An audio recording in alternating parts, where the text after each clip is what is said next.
นอบน้อมยังกุลพระติธาไรรัตนะผ่านแพ้ว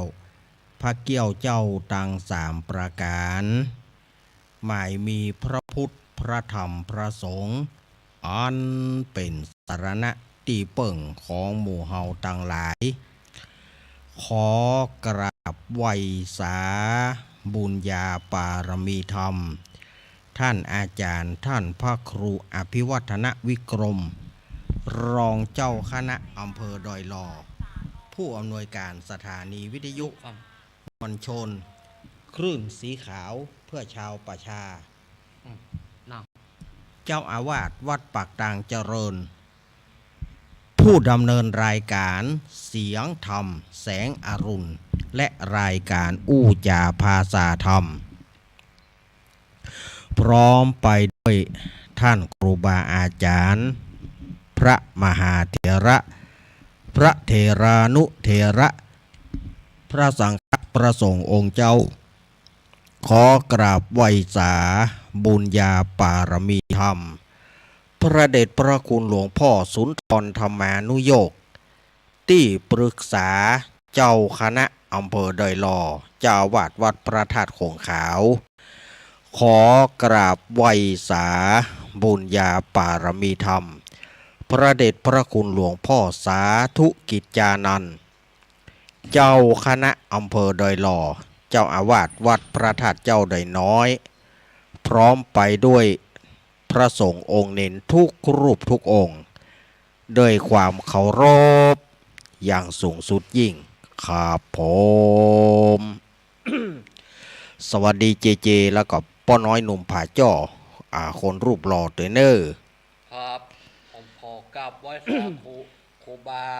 ลักเหมือนกันนะครับสวัสดีเนอร์ ผมขอกราบไหว้สา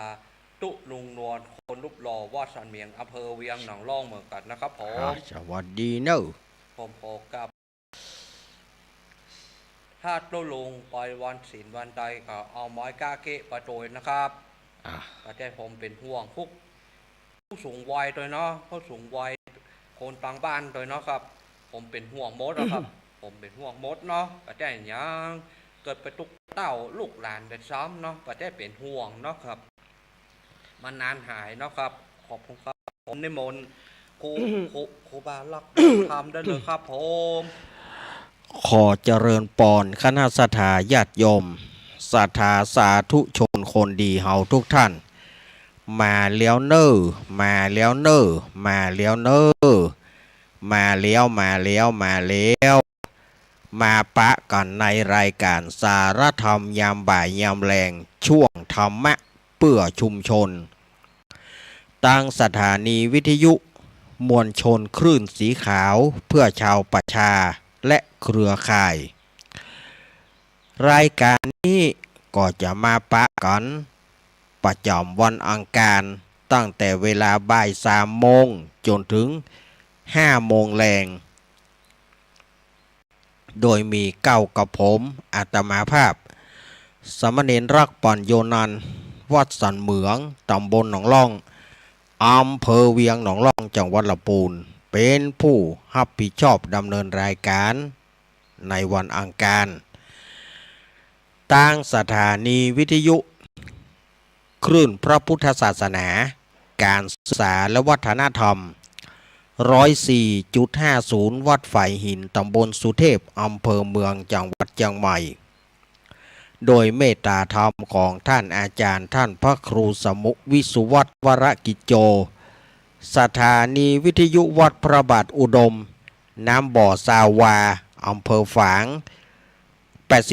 89.50 เมกะเฮิรตซ์โดยเมตตาธรรมของพระเดชพระคุณหลวงพ่อสุจิตานุรักษ์ด็อกเตอร์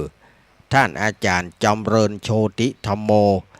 สถานีวิทยุห้วยตองซักเรดิโอ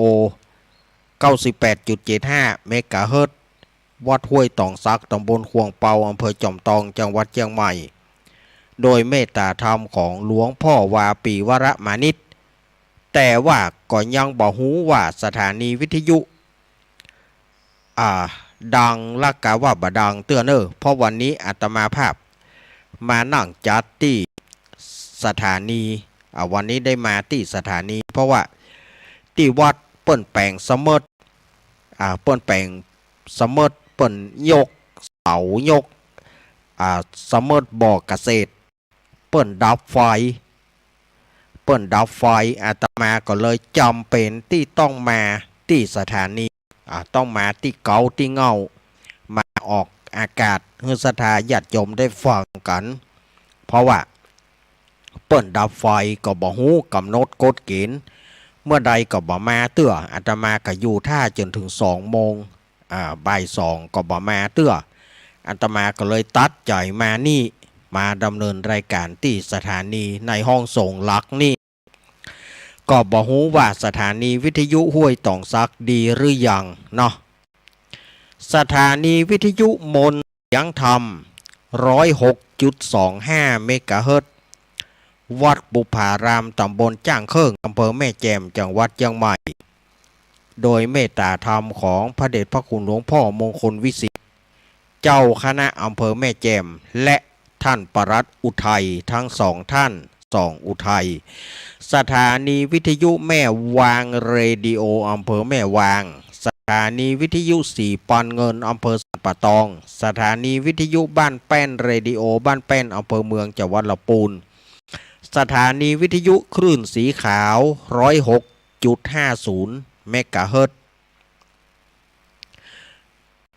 วัดบรรพตสถิตตำบลพระบาทอำเภอเมืองจังหวัดลำปางโดยเมตตาธรรมของท่านอาจารย์พระมหาสมชาติชาตะปัญโยสถานีวิทยุลำปางสตาร์ 101.25 เมกะเฮิรตซ์ของคุณโยมดารุณีนี่ก็คือรายชื่อรายนามสถานีวิทยุต่างๆที่เปิดรับสัญญาณตั้งแต่เวลานี้เป็นต้นไปมาปะกันวันนี้เป็นวันอังคารที่23 มิถุนายนพุทธศักราช 2569 เดือน10แรกเดือน10เหนือเดือน8ใต้ออกมานี่9 ค่ำพร่ำว่าเป็นวันอังคารอาตมาภาพก็จะได้เสนอสาระต่างๆเต่าที่จะวักมาหาได้เต่าที่จะเอาสาระต่างๆนั้นมามาจาศรัทธาญาติโยมได้ฟังกันก่อนที่อาตมาภาพจะได้นำเอาสาระต่างๆนั้นอาตมาภาพก็ขอขอบคุณแทนท่านอาจารย์สาธิตธีระปัญโยสถาบันธรรมาภิวัตน์ศพเตินอำเภอแม่เมาะจังหวัดลำปางเพราะว่าวันนั้นศรัทธาญาติโยมก็ป้ากันไปหล่อเตียนก็มากหน้าหลายตาอุ่นหนาฝาครั่งเนาะท่านอาจารย์สาธิตก็ปดโทหล่นใต้หล่นเหนือท่านอาจารย์พระมหาสมชาติก็หล่นใต้หล่นเหนือก็ศรัทธาญาติโยมก็มากันมากหน้าหลายตาเนาะอาจารย์ท่านบิ๊กบอสเท่าตัวหล่นใต้หล่นเหนือเนาะก็ครูบาอาจารย์เป็นกำลังใจศรัทธาญาติโยมก็เป็นกำลังใจครูบาอาจารย์ครูบาอาจารย์ก็หล่นใต้หล่นเหนือนะวันนั้นก็เพราะว่าอยากจะให้งานนี้มันสำเร็จลุล่วงไปงานนี้ก็สำเร็จลุล่วงไปด้วยดีทางท่านอาจารย์สาธิตธีระปัญโยและศรัทธาญาติโยมเปิ้นก็ฝากมาขอบคุณศรัทธาญาติโยมไปกันอุ่นหนาฟ้าครั้งแล้วก็ศรัทธาญาติโยมที่ทำบุญหล่อเตียนก็ได้ปะกันทำบุญกับอาตมาภาพก็ขอ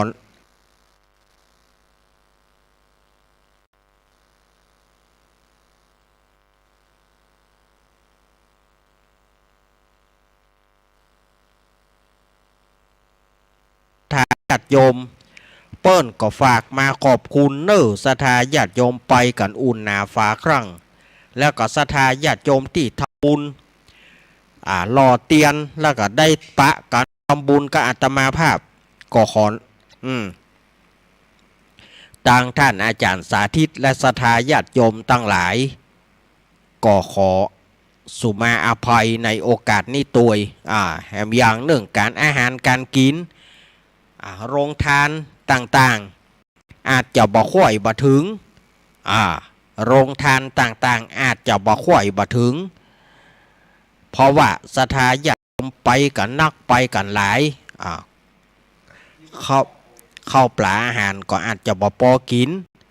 ก็ขอสุมาอภัยตัวแล้วก็ทีมงานถ่ายทอดคาราวานการถ่ายทอดวัดไฟหิน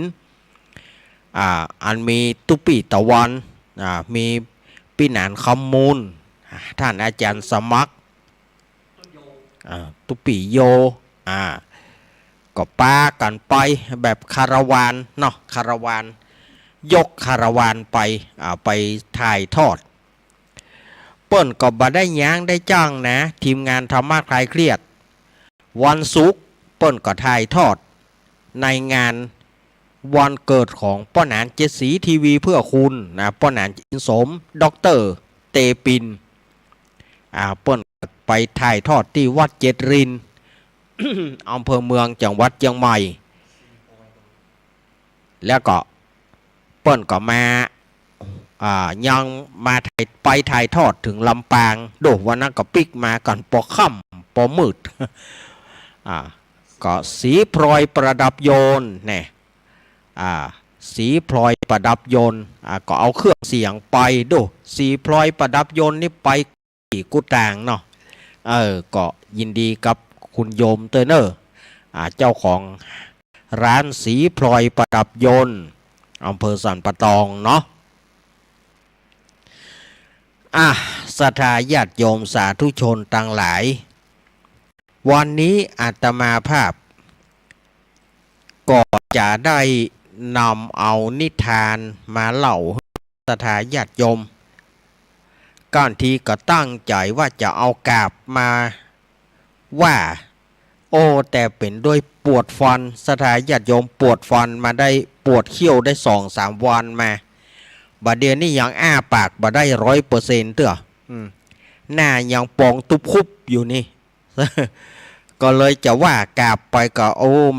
มันว่าไปบ่ได้มันบ่สะดวกมันปวดเขี้ยว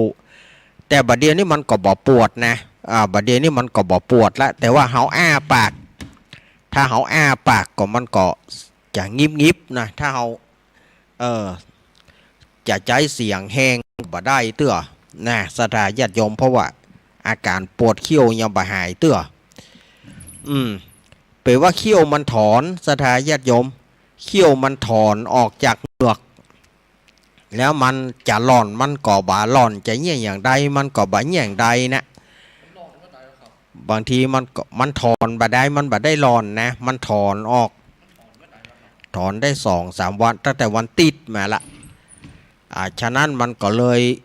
จะทำให้อาตมาก็เลยเนี่ยอ้าปากแก่ก็บ่ได้จัดก่อนอาตมาถ้าจะไปใส่เบสปาลิมนะศรัทธาญาติโยม จัดก่อนอาตมาถ้าจะไปใส่เบสปาลิมเนี่ยบัดเดียวนี่อ้าปากงับอย่างปาลิมนะศรัทธาญาติโยมแต่ก่อนอาตมาถ้าจะไปใส่เบสปาลิมดีเท่าจัดก่อนนะเฮาหูแต่จัดนี่กล่อมมันก็โตยเข้ามานะอาตมาก็เลยว่าตัวมันเป็นโรคกล่อมกระจายให้มันเสี่ยงเหียบ่ฮู้จัดก่อนเฮาไม่ใช่ฮู้ว่าเฮาเป็นไผเฮาอาจจะได้เงี้ยจัดก่อนเฮาบ่ฮู้มันจะได้นะมันอาจจะหายบ่ใจตี้ใจตางนะบ่เดียวอ้าปากก็บ่ได้ก็เลยเป็นงับไปกำบ่อ้าก็บ่ได้บ่มีเสียงออกก็เจ็บ เนาะศรัทธาญาติโยมอดฟังกันไปเนอะอดฟังกันไปก่อนอันนี้ก็อาตมาภาพจะเล่านิทาน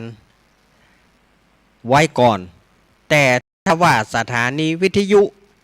ห้วยตองตักดังเมื่อไหร่อาตมาก็จะเอาปิกมาเล่าแถมลึบหนึ่ง ถ้าว่ามันดังเมื่อใดอาตมาก็จะมาเล่าแห่งกรรมแต่ถ้าว่ามันยังบ่ดังเตื้ออาตมาจะเล่าอันนี้ไปก่อนเรื่องเรื่องนี้ไปก่อนเนาะเจก็มีไผไปส่งเตื้อเมื่อใดมันดังก็ได้ยินเมื่ออันนะมันโผล่มาก็แสดงว่าได้ยินละ เมื่อใดมันบัดแทนก็แสดงว่ามันบัดดังเตื้อ เฮามาเล่านิทานกันสักเรื่องก่อนเนาะสถาญาติโยมเฮามาเล่ากันในเรื่องของเจ้านาผู้เฮงซวยเนาะเรื่องนี้นะเจ้านาผู้เฮงซวยเจ้านาผู้เฮงซวยนี่อย่างใดสถาญาติโยมเจ้านามีเจ้านาสองผัวเมียในสมัยนั้นเจ้านาสองผัวเมียเนี่ยก็อยู่ใกล้วัดพระเชตวันนะอยู่ใกล้วัดพระเชตวันเมืองสาวัตถีเนี่ยแต่ว่าเนี่ยเปิ้นว่าใกล้เกลือกินด่างใกล้วัดบ่ได้ทำบุญเนี่ยเปิ้นว่าใกล้เกลือกินด่างหรือว่าอู้แถมเนียวหนึ่งก็คือเปิ้นฮ้องว่าอย่างก็บ้านปั้นหม้อมีหม้อใจบ้านปั้นหม้อบ่มีหม้อน้ำใจเนี่ยเปิ้นเปรียบเทียบอย่างอีสองผัวเมียนี่ก็เหมือนกันบ่เคยเข้าวัดบ่เคยเข้าวาเพราะว่าตุกเนาะตุกบ่มียังแม้แต่จะใส่บาตรญาติปกบ่มียังแม้แต่จะไปทำบุญสองผัวเมียนี่ก็เลยบ่ได้ทำบุญทางที่อยู่ใกล้วัดใกล้วา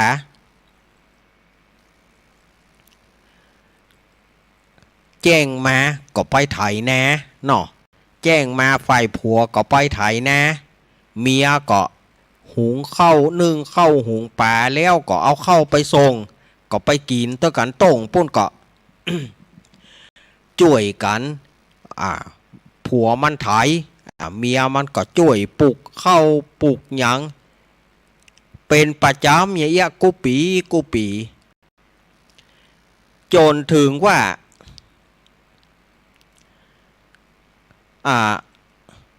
จนถึงว่าในวันหนึ่งเนี่ย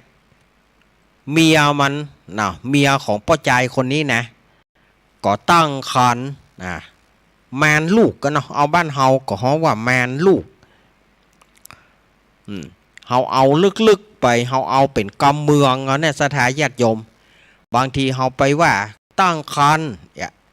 ท้องมันก็บ่ใจบ้านเฮามั้ยกับแมนนั่นนะมันเลี้ยวใจดี แมนอึ้งหึ่งก็ฝ่ายผัวก็นอนวันหนึ่งก็นอนเพียกันเนาะอ่อนเพียแห้งก็นอนรับกะวันนั้นกินข้าวน้ำพริกป่าก็พักแว่นเห็นหรอ น้ำพริกป่าก็พักแว่นถ้าจะลามแต่น้ำพริกป่าก็พักแว่นนี่นะหมวดเข้าใส่เนาะแต่บัดเดียวมันบัดใจพักแว่นเมืองสถาญาติโยมบัดเดียวมันเป็นพักแว่นพันมันบัดลามมันบัดมันบ่เหมือนพักแว่นเมืองเนาะแต่ก่อนนี่พักแว่นเมืองเนี่ยนะเอาหมวดแปงอ่องขะล่องนะเนาะหมวดแปงอ่องขะล่องก็เอาน้ำพริกข้าวต่างหน้ามาฮะนะเอาน้ำพริกข้าวยองหน้าอ่องขะล่องถ้าได้กินจะไปตายเตื้อเอาว่าซื่อๆอ่ะ บ่ได้กินจะไปตายเตื้อสองผัวเมียนี่กะกันเนาะน้ำพริกป่าครับนั่นลำแต่ลำว่ากินแล้วก็ค่ายหลับสมัยก่อนมันมีไฟฟ้ามีทีวีมีอย่างลูกตามโกมเหียแต่เกียงยังมีด้วยนะโกมบอกโกมบอกนี่ก็คือโกมมันมีขามันเป็นโกมลานมันมีขาเห็นเนาะมันมีอย่างลูกทีวีอย่างก็มีเดี๋ยวนี้ก็เอากันเข้านอนนะกะค่ำก็เข้านอนเมื่อเข้านอนแล้วฝ่ายป้าใจ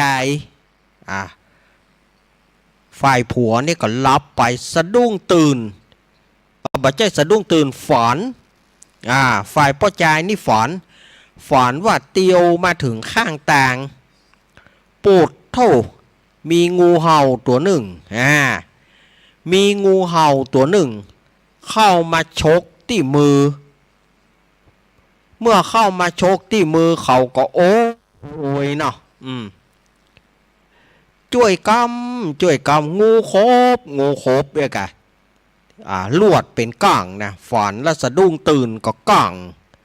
บ้านเฮาว่าก้างภาษาภาคกลางเขาว่าละเมอละเมองูคบนี่อย่างไอ้โอ้สู่เฮยข้าฝันว่างูมาคบมือข้าโอ้โทเขียวอื่นหืนโอ้ข้าว่าข้าตายแล้วก็อีคันข้าเอ็กขึ้นเต็มเป่าสูข้าฝันมาข้าอย่ามากลัวเงาห่อเมียมากะว่าเนาะสู่เฮยมันนิมิตหมายอันดีเฮาจะได้ลูกข้าก็มานเต็มท้องนี่เฮาจะได้ลูกเฮาจะได้คนดี ฝันก็คือฝันให้ไก่เป็นดีสูบ่มีหยังเอกะผัวมาก็ไทยเตะเนาะเอกะก็เอากันรับนะเอากันรับทีนี้ก็สะดุ้งตื่นมาเนาะบ่มีไผแก้กำฝันคือข้าแต่รู้สูเมียมาก็ว่ากระสูป่อมันข้าว่าดีว่าแต่นะเฮาน่าจะไปเฝ้าพระพุทธเจ้าเนาะเฮาก็อยู่บ่ใจไก่วัดพระเชตวันเนี่ยเฮาก็อยู่ติดนี่บ่ได้จำพวกใกล้เกลือกินด่างเฮาจำบ่ไปไหว้พุทธเจ้าเหียสักเตื้อหา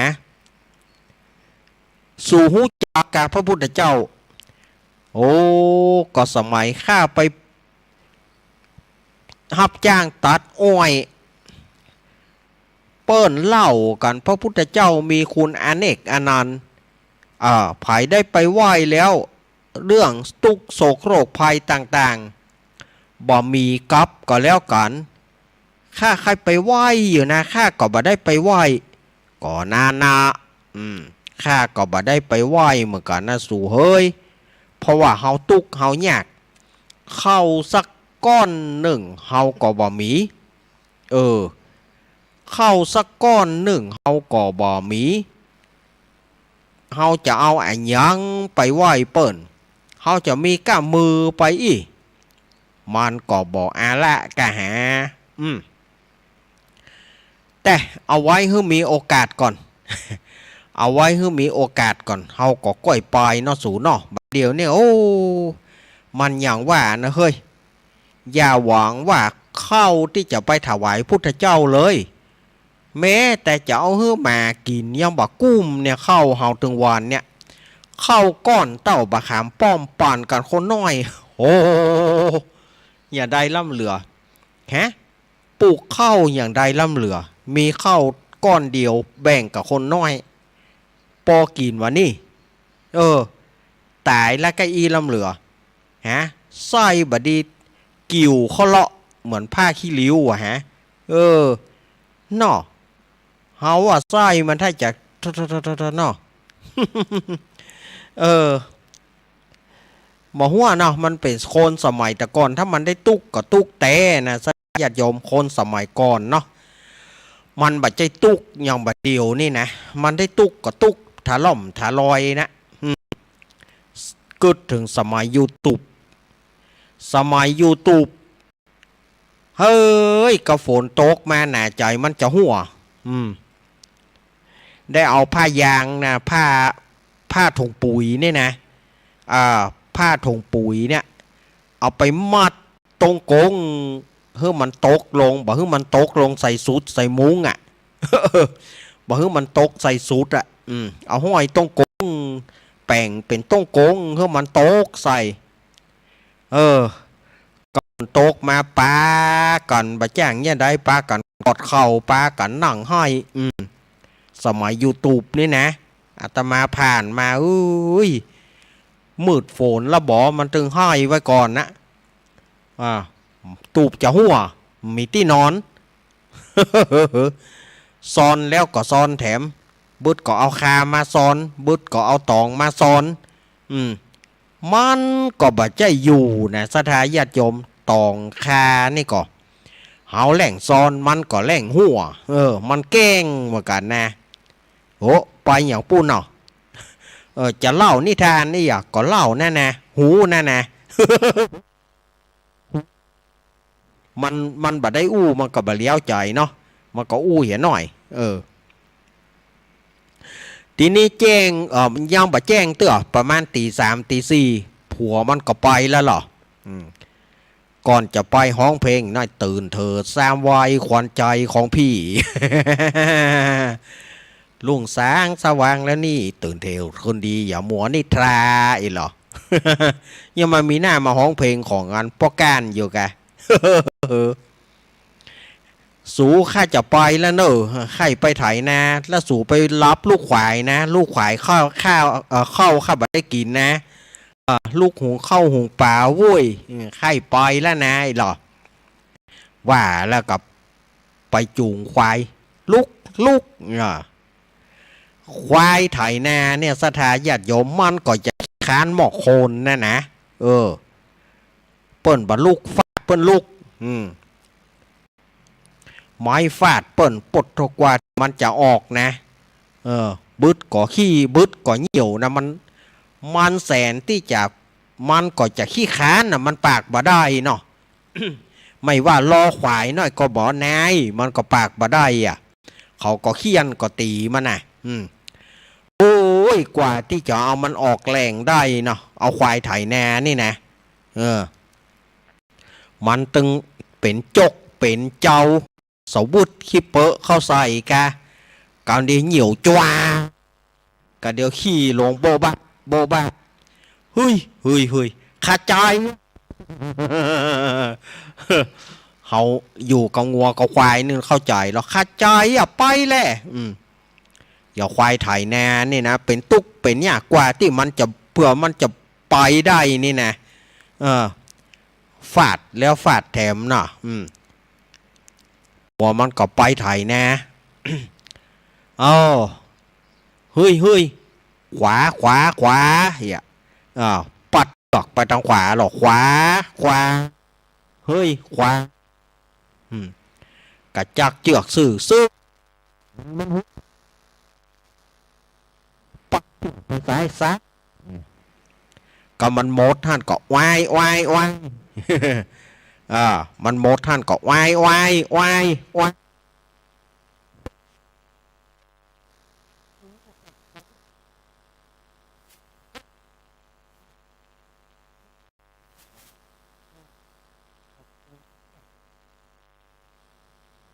ตัวป่อไปไถนาเนาะ ไปขวาเฮียการถึงเฮามันเสี่ยงเราบอกวาย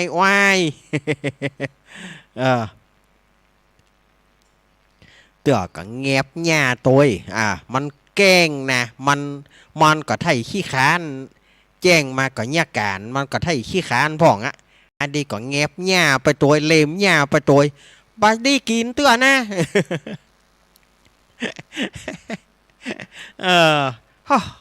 หายอยู่กับควายนี่มันตึงนักแกนะมันหลูกินหญ้ากะถ้ามันมีลูกน้อยสำเร็จมีลูกน้อยเอาไปตัวแม่มันก็ไปซอกตะก้าเปิ้นเดือดร้อน ก็เอามัดไว้งี้ตึงเตื่อพอค้อนกับหัวมันบ่ได้ ใครวางมันจะว่าเนาะเอามัดก็บ่ได้อันแม่มันก็บ่เป็นเนี่ยการแล้วแม่มันก็บ่เป็นไถนาแล้วเนี่ยก็ลูกมันแง่แม่มันก็เหลียวไปมันบ่ายไปนาแล้วเนี่ยง่วงมันจะลู่ไปหาลูกมันก็แง่เนาะ มันเตื่อบางเตื่อมันก็หน้ามิ่งเหมือนกันนะ เปิ้งเฮาได้สู่มามันเหมือนกันนะเมื่อไถนาแล้วก็ได้สู่มามันเหมือนกันนะเปิ้นมัดมือมันเหมือนกันนะงัวควายนี่นะได้มัดมือมันเพราะว่าเฮาได้บุบได้ตีมันลูกได้ด่าได้ตีมันลูกมันเตื่อมันก็ปลาฮือมิ่งตัวนะ เข้าก็ขยักนะสดาญาติโยมอยู่กับควายนี่นะใจบดีไปเตื่อเหมือนกันนะ ยิ่งมันไปควายแม่ลูกน้อยเนี่ยแต่อาตมาว่าเนี่ยใครวางมันจนว่าเตื่อถอดมุยออกไปเตื่อพอดีจะตอกเขาได้จ้ะ ขึ้นไปขึ้นมาเฮาก็บดีเหมือนกันข้ามซัดข้ามซิงเหมือนกันนะเนาะป้าใจคนนี้ก็เนี่ยกะไถนาอยู่ต่อไถนาไปเฮาก็มากึดใจไถไปตัวก็มากึดใจตัวปะหน่อเฮานี่อย่างใดล่ำเหลือเป็นเจ้าให้เจ้านาหลังสู้ฟ้าหน้าสู้ดินกสิกรแข็งขังกระดูกสันหลังของชาตินะกันเนาะ ไทยจะเรืองอำนาจเพราะชาติไทยคือชาติกสิกรเนี่ยไถนาหลังสู้ฟ้าหน้าสู้ดินเอาเข้าก็บ่พอกินบางเตือก็ฝนแรงบางเตือก็น้ำท่วมเนี่ยอย่างได้ตุกกระตุกใบตุกบอดจัดก่อนเฮาบ่ได้ทำบุญทำทานอย่างกะหาป้อใจคนนี้ก็มากึดใจต่างๆนานานะกึดใจหันแม่ละอ่อนก็บ่เอาเข้ามาส่งเตือเห็นเนาะกึดไปขึ้นมาถ้าอยากจะเข้าเนาะ เนี่ยนี่หมอเอาเข้ามาส่งตัวเดียวไถ่ลูกควายเหียก้ากระเดียวเนอะโป๊ดควายแล้วก็เนอะถ้าบอกมาส่งจะตัวน้ำของบ้านกับหมอเนี่ยนี่ใจมันฟุ้งซ่านหรอใจกึดฟุ้งซ่านอยู่ในขณะที่กึดฟุ้งซ่านนั่นน่ะก่อพันหันพระภิกษุ2 รูปไปหันตู้เจ้า2 รูป2 องค์อุ้มบาดไก่มาทีนี้เขาก็แยงพอนะพ่อใจคนนี้ก็ยุดนะย่อควายหรอย่อควายหูกรรมนะถ้าเขาย่อนี่นะมันก็ไปว่ามันยุดนะงัวควายนี่ถ้ามันหล่นกายอย่างกายย่อมันก็หูนะย่อไปว่ายุดเนี่ยมันหูกรรมมันนะเขาว่าเงาอย่างควายเงาอย่างควายนะสถาญาติโยมมันหูนะจะไปว่าให้มันนะมันปากบ่ได้คนก็ว่ามันมีพญาปัญญาก็มันมีพญาปัญญาเนี่ยเจือกมัดมันก็มัดนะติดหลักมันบ่สามารถจะถกออกไปได้ลูกเพราะมันปัญญามันบ่มี บ้าแต่ไม่โง่นะกันเนาะ บ้าแต่ไม่โง่ทีนี้ก็ป้าใจคนนี้ก็ไปหานเข้าใส่องค์หนึ่งเป็นพระพุทธเจ้าองค์หนึ่งเป็นพระอานนท์อุ้มบาดไก่มากไว้เข้าก็บ่มีใส่แม่ละอ่อนก็บ่เข้ามาเต้าบะเดียวแม่ละอ่อนก็เข้ามาเต้าบะเดียวบ่ได้ใส่บาดไว้พระพุทธเจ้ากับพระอานนท์ก็ไปยืน2 หน้าป้าใจคนนี้นะป้าใจคนนี้ก็บ่ได้ เหลียวพ่อไปตัวก็ไหวไปตัวสาตุบ่มีเข้าเนอยกมือ10 นิ้วไก่กิ้วระวางเกศาเนวะบ่มีเข้าแต่พระพุทธเจ้าเปิ้นก็ทรงเคราะห์นะเปิ้นก็ไข่บาทให้อยู่นะไข่บาทถือว่าเขาได้ใส่แล้วพุทธเจ้ากับพระอานนท์ในขณะนั้นพระพุทธเจ้าก็ถามพระอานนท์ว่าดูก่อนอานนท์เธอหันอสรพิษที่พงหญ้านั่นก่อที่ป่าหญ้าหันก็คือถามกันเลิกๆว่า พระพุทธเจ้าออกอุบายว่าเธอหันงูเธอหันงูที่ป่าหญ้าหันพระอานนท์ก็บอกว่าหันพระเจ้าค่ะหันพระพุทธเจ้าค่ะโอ้โหตัวใหญ่แล้วมีปิดหายขนาดนักเลยแล้วพระพุทธเจ้ากับพระอานนท์ก็ผ่านไป พ่อจาคนนี้ก็ว่าพระพุทธเจ้าถามพระอานนท์ว่าหานงูที่ป่าหญ้าก่อพระอานนท์ก็บอกว่าหานปดโตตัวใหญ่บะเล่นมีปิดหายแหงขนาดงูนั่นมันอยู่ไหนบะล่างว่าที่เฮาฝอนตะคืนนี่เหรอกล้าหาถ้าเฮาฝอนตะคืนเฮาจะต้องไปเสาะหากับหมอเฮาจะต้องไปเสาะหากับหมองูก็เลยไปเสาะหาถ้าปะก็จะบุบเหียเพราะว่าเฮาฆ่ามันบอกให้มันฆ่าเฮาก็ไปเสาะหาถุงไปเสาะหางูนะสถานญาติโยมในที่ตะคืนเลี้ยวที่ผ่านมาอาตมาข้ามขั้นตอนไปเนาะพอดีตะคืนเลี้ยวที่ผ่านมาที่บ้านเศรษฐีเศรษฐีเปิ้นไปก้าไปขายปากก็ว่าเปิ้นได้เงินได้ทองมาแต่พอดีว่าเมื่อคืนมาโดนขโมยวางยาเนี่ยขโมยวางยาให้หลับแล้วก็ลักเงินลักทองลักเข้าของต่างๆเอาไปโดยที่เจ้าของบ้านบอกหูซึกลับแล้วก่อนในจำนวนนั้นเขาก็ลักเอาไปเอาเข้าของเอาเงินทองเนี่ยไปซ่อนไว้ที่ป่าหญ้าหิมที่พ่อใจคนนั้นไถนาอยู่นะอาตมาเล่าข้ามขั้นไปเนาะพอดีว่าพ่อใจคนนี้ก็เมาไปซ่อหางูพอพระพุทธเจ้าถามหรอว่าอานนท์เธอหันงูก็ที่ป่าหญ้าหันพระพุทธเจ้าข้าตัวบะเล่นน่ะแล้วก็มีปิดหายแหงตัวพ่อใจคนนั้นก็เมาไปซ่อหางูปะให้จำเป็นต้องบุกมึงแต่ไปซ่อหาไหนก็บ่ปะแต่ก็ไปผ่านป่าหญ้าก็ไปหันใส่ถุงหนึ่งซึ่งมวยเอาซุกไว้ไอ้คนนี้ก็โหมันเป็นถุงอันนี้มันเป็นถุงอะไรอย่างเนี่ยก็ไปเตะถุงพอก็ปะเข้าของเงินทองต่างๆเต็มถุงป้อใจคนนี้ก็ว่ามันเป็นไผเอามาละไว้นี่มันเป็นของไผเนาะมันเป็นของไผมันบ่มีเจ้าของมันก็เป็นไปบ่ได้มันจะต้องมีไผเอามาหรือว่าขโมยลักมาแล้วเอามาตำไว้นี่บ่ใจของเฮาเว้ยก็เลยมัดถุงไว้อย่างเก่ามัดปากถุงแล้วก็เอาซ่อนไปหน้านั่นนะเอาซ่อนไปหน้านั่นนะแล้วก็ไปถ่ายนาตามปกติบอกกองว่าไปถ่ายนาปรากฏหมู่คนใจของเศรษฐีก็เตียวมาหัน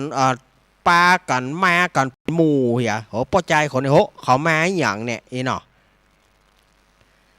พอดีเขาก็ไก่ไปป่าหญ้าพอไก่ไปที่ป่าหญ้าเขาก็ไปตีป่าหญ้าพอปะแล้วเงินของพ่อเศรษฐีปะแล้วไอตัวเนี้ยลูกเป็นคนลักนั่นไอเนี้ยไอที่ไทยนาเนี่ยเป็นคนลักเนี่ยสดาญาติโยมเนี่ยเพราะว่าบอกหูเรื่องหูราวเนี่ยมันไปสุบตัดกันนะไอตัวเนี้ยเอาเขาก็ปากันบอกขโมยขโมยลักสตางค์พ่อเศรษฐีปะแล้วกับกำนั้นกับเขาก็ปากันลุ่มกันนะกับปะเคนแม่ไม้มวยไทยกันเนาะเขาเข้าซอกหักงวงอายาลานกกระเรียนพิฆาตโดมณฑลนั่งแท่นโด เขาก็ช่วยกับปะเคนทั้งมัดเท้าเข่าศอกมีตึงตีนตึงมือป้อใจคนนั้นก็นะผมบ่หูจะได้มันมีตั้นนี่แสดงว่าคิงต้องเอามาซ่อนเนี่ยสถานญาติโยมคนเฮานี่นะเนี่ยบาเดียวเฮาไปปะ อันยังของไผ่กระจ่างเตอะถ้าจะฮื้อดีเอาไปแจ้งป้อหลวงก่อนเอาไปมอบเพื่อป้อหลวงเอาไปแจ้งป้อหลวงจะไปเอาถือไว้นะถือไว้เขาก็ยับเฮาอะถือไว้เอาไปกำไว้หรือว่าเอาวางไว้ใกล้เฮาเขาก็ยับเฮาอะใส่โต๊ะใส่ตาสมัยตะก่อนงัวควายหลุดไปบ้านเปิ้นเฮายับเพื่อเปิ้นยินดีนะสมมติว่างัวควายไปบ้านเฮาไอ้นะเฮายับเพื่อเปิ้นยินดีนะเปิ้นยินดีแต่บัดเดียวนี่งัวควายเปิ้นหลุดมาหาบ้านเฮาเนี่ยลองยับต่อกระเดียวใส่โตดละไอเนี้ย ไอเนี้ยเอานะบัดเดียวนี่งัวควายไผ่หลุดนะป้อหลวงก็ดีกำนันก็ดีประกาศงัวควายไผ่หลุดขอให้แจ้งไผ่มัดไว้แจ้งกำเนิดจะให้รางวัลนะไผ่ตึ้มมัดไว้สักคนนะเขาหันเขาไม่แซ่ติดอย่างเดียวอะเขาหันเขาไม่แซ่ลิ้วอย่างเดียวอะไล่มันไปเขาตึ้มยับเพราะถ้ายับมามันจะเป็นโตดเขายับไว้มัดไว้ก็เดี๋ยวมันมีเนี่ยมันนะเอาจะเป็นโตดฉะนั้นตึงเปิ้นกับตึงเฮาเหมือนกันประเดียวหันงัวหันควายไหนอินดูกับเสี่ยงตีอินดูแต่เฮามัดไว้ก็อย่าไปโตดไปตาประเดียวเขาตึงบอกลูกประเดียวเขาปะเขาตึงบอกผู้หลวงกำนันอย่างเขาปะไหนเขาไม่แซ่ลิ้วละ เขาปะไหนไม่แซ่ลิ้วละไม่แซ่ติดอย่างเดียวอันนี้กรรมการไปโดนยับเผียมัดตีนมัดมือไปเอาไปหาป่อเศรษฐีเอาไปนี่หรอพอดีเมียมันเอาเข้าไปส่งเมียมันได้หันก็อย่างกับผัวเจ้าอย่างกับผัวเจ้ามันลักสตางค์ผัวเจ้าบ่ใจเป็นคนอย่างอันนะผัวเจ้ามันใจเป็นคนอย่างอันนะเขาก็ตึ้งฟังหมู่คนใจเศรษฐีนั่นนะมัดลากไปป้อใจคนนั้นก็บอกนั่นนะป้อใจเจ้านานะก็บอกผมบ่ได้ผมบ่ได้เอาแต่มันอย่างว่านะหัวเดียวกระเทียมรีบนะสถาญาติโยมโคนหัวเดียวกระเทียมรีบมันเถียงเปิ้นตัวบ่แปะมาตัวหลวงบ่เต้ามาหลายตัวมาหลวงบ่เต้ามาหลายมาตัวย่อยแต่สู้มาหลายตัวมันได้เต็กกำเดียวง้างเง่งก็เดียวตายละมันตัวมันใหญ่มันสู้เปิ้นบ่ได้เนี่ยสถาญาติโยมดูมีเผียวกำบ่เก่าวะนะว่าลวดกันไปนี่นะหน่อหน่อนะ ทีนี้เขาก็มัดไปหาเศรษฐีนะพอเศรษฐีได้แล้วไอตัวขโมยที่ลักสตางค์ไงกะเศรษฐีก็แห่ชิงลักของกูเนี่ยหยัง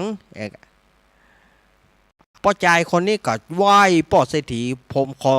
เตอเศรษฐีผมบ่ได้ผมบ่ใจหูหยัง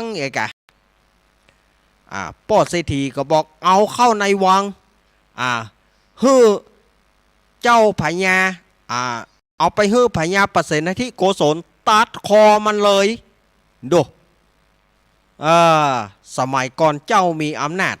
ระบอบสมบูรณาญาสิทธิราชเจ้ามีอำนาจคนเดียวระบอบสมบูรณาญาสิทธิราชเจ้ามีอำนาจคนเดียวเขายับไปหาพระเจ้าประเสนที่โกศลพระเจ้าประเสนที่โกศลก็มันมีความผิดลูกเอาตัวไปประหารนี่ เอาตัวไปประหารเดี๋ยวนี้นี่หรอเขาก็ลากจะเอามันไปประหารนะป้อใจคนนี้อินดูแต่ป้อใจคนนี้ก็เลยให้แล้วก็เลยออกมาว่าสมที่พระพุทธเจ้าเปิ้นถามพระอานนท์เนาะ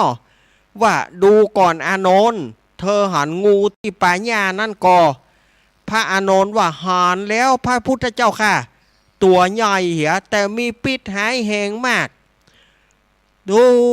กรรมพระพุทธเจ้าว่ามันเป็นแต้กรรมพระอานนท์ก็ว่าเป็นแต้ ดูก่อนอานนท์เธอหันงูที่ป่าหญ้านั้นก่อหันพระพุทธเจ้าค่ะตัวใหญ่แล้วก็มีพิษหายแรงเอกก็พ่ำว่านั่นนะพ่ำแต่กรรมของพุทธเจ้าที่ถามพระอานนท์แล้วก็พระอานนท์ก็ตอบในขณะนั้น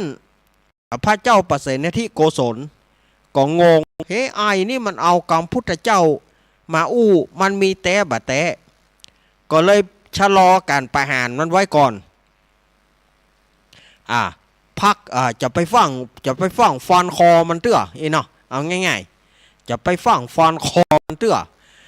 เราจะไปถามพุทธเจ้าก่อนแล้วพระเจ้าประเสนทิโกศลก็เข้าไปถามพุทธเจ้าว่ากรรมที่ป้อใจนั้นเนี่ยมันหมายความว่าอย่างไรพระพุทธเจ้าเปิ้นก่อเลยบอกว่าดูก่อนมหาบพิตรเฮานั้นได้กล่อมบาทได้บาทกับไปกับอานนท์แต่นะเพื่อจะไปโปรดเขาขณะที่เฮาไปเฮาก็เลยได้ถามอานนท์ว่าดูก่อนอานนท์เธอหันงูที่ป่าหญ้านั้นก่ออานนท์ก็บอกว่าหันพระพุทธเจ้าค่ะตัวใหญ่แล้วก็มีพิษหายแหงตัวอันนี้แหละที่เขาจำได้แล้วความจริงนั้นมันลากของปูเศรษฐีไปก่อเขาบ่ได้ลักแต่คนที่ลักนั้นมันหายไปละพร้อมกับเข้าของเงินทองบางส่วนแต่เขาหมู่นั้นละไว้ถุงหนึ่งเฮาจึงไปถามอานนท์เรื่องนี้อานนท์ก็ตอบมาเรื่องนี้พระเจ้าประเสนทิโกศลบอกว่าเป็นว่าเรื่องมันมีอย่างแสดงว่าเขาบริสุทธิ์ผุดผ่องเขามีความผิดเมื่อบ่มีความผิดพระเจ้าประเสนทิโกศลก็เลยไปบอกคือกับหมู่ราชบุรุษทั้งหลายบอกว่าบ่ต้องประหารเขาปล่อยเขาเหียเพราะเรื่องนี้เป็นเรื่องจริงเขาบริสุทธิ์เขาบ่ได้ลักแล้วก็ถามว่ามึงหันก็ป้าใจคนนั้นก็บอกว่าม่อมฉันบัดได้หันแต่ว่ามันมีเผื่อมันมีนายห้านไผเอามาตามไว้ก็บอกฮู้ม่อมฉันก็ยังกึดใจถือว่าไผเอาเข้าของเงินทองมาไว้นี่ก็ยังกึดใจว่าจะเอาไปแจ้งป้อหลวงอยู่แต่ว่าคนใจเศรษฐีก็มายับม่อมฉันไปโดยบอกฟังเหตุผลอันใดพระเจ้าประเสนทิโกศลก็เลยปล่อยสั่งให้ปล่อยเมื่อป้อใจนั้นผ่านมาถึงวัดพระเชตวันก็ยกมือไหว้พระพุทธเจ้ากับพระอานนท์กุลของท่านทั้งสองดีแต่ดีว่าต่อไปนี้ข้าพระเจ้าจะมันมาวัดมาวาถึงแม้จะตุกท่านตายกับเจ้าเตอะเขาก็เลยมาวัดมาวามีอย่างปอที่จะมาทำบุญตักบาตรเขาก็ปาเอามาแล้วจนกระทั่งเขาได้ลูกเมื่อได้ลูกใหญ่แล้วก็สอนให้ลูกหัดเข้าวัดเข้าวาแล้วก็ให้ลูกได้บวชเป็นเนนตัวภายหน้าก็ให้ลูกได้บวชเป็นตุเจ้าตัวเขาก็เลยถือเอาพระรัตนตรัยเกี่ยวเจ้าตั้ง3ประการมาตลอดจนถึงเสี่ยงชีวิตของเขานะศรัทธาญาติโยมอันเนี้ยสวยแตะสวยว่าเนาะศรัทธาญาติโยมสวยแตะสวยว่าบ่อยู่ไถนาอยู่บ่ฮู้เรื่องฮู้ราวหยังแต่ก็ปรากฏว่าเกือบจะมาตายหาห้อมหาฮูบ่ได้ เนี่ยอย่างที่อาตมาว่านะสมัยตะก่อนงัวควายเปิ้นหลุดบ้านเฮายับเพื่อเปิ้นยินดีดีแถมรางวัลให้ผมก่อนแต่สมัยบัดเดียวนี่มันจะใส่โตดกันนะนะบัดเดียวเขาป้อหลวงประกาศภัยหันควายคนนั้นภัยหันงัวคนนั้นหลุดมาในบ้านนะเพื่อแจ้งป้อหลวงกำนันอย่าภัยถึงบ่แจ้งหันไหนเขาไม่แซ่ลิ้วอย่างเดียว หันไหนไม่แซ่อย่างเดียวไล่ไปพวกคนบ้านเดี๋ยวจะเป็นโตดเดี๋ยวจะเป็นโตด อันยังก็จ้างเนี่ยเปิ้นตำรวจที่เปิ้นว่าโลดโจรเนี่ยเวลาที่มีโลดโจรกันนี่นะห้ามไผไปเคลื่อนย้ายไผห้ามไปเคลื่อนย้ายจนรอกู้ภัยหรือว่ารอตำรวจมาก่อนกู้ภัยยังย่ำได้แต่นะต้องรอตำรวจมาก่อนเนี่ยอย่างถึงต้องรอตำรวจกำเดียวเขาจะใส่โทษเดี๋ยวญาติพี่น้องเกิดว่าเฮาโจรสมมติว่าเฮาไปโจรเปิ้นนี่นะต้มเฮาก็หวังดีนะอย่าปฐมพยาบาลลากเข้าข้างทางเพื่อลบรถกำเดียวเขาหาว่าเฮาเนี่ยเอาไปโจรหาว่าเฮาเอาไปโจรแล้วก็ใส่โต๊ะใส่ตาเฮาเนี่ยบัดเดียวคนบัดเดียวถึงบ่ค่อยช่วยกันคนแต่ก่อนว่าไอ้หยังคนบัดเดียวถึงบอกว่าเนี่ยอย่างถึงบ่ช่วยเวลาเปิ้นมีอุบัติเหตุต่างๆเนี่ยบ่ช่วยมันช่วยแล้วมันเป็นโทษช่วยแล้วมันเป็นโทษมันใส่โทษใส่ตาเฮาเนี่ยไอ้ยังก็จ้างเตอะแม่ก็มาเตื้อเฮาไปเอี่ยวหอเอี่ยวเฮือนเปิ้นสมัยตะก่อนนี่เฮาเอี่ยวก็ขึ้นบนเฮือนเปิ้นสมัยตะก่อนเอี่ยวก็ลวดขึ้นบนเฮือนเปิ้นใครอยากกินหยังเปิ้นถึงเอาเตอเนอร์บ่ต้องอนุญาตละอนุญาตละไปเตอะจะกินหยังก็กินเนี่ยสมัยก่อนมันเป็นบ้านปี่เมืองน้องกัน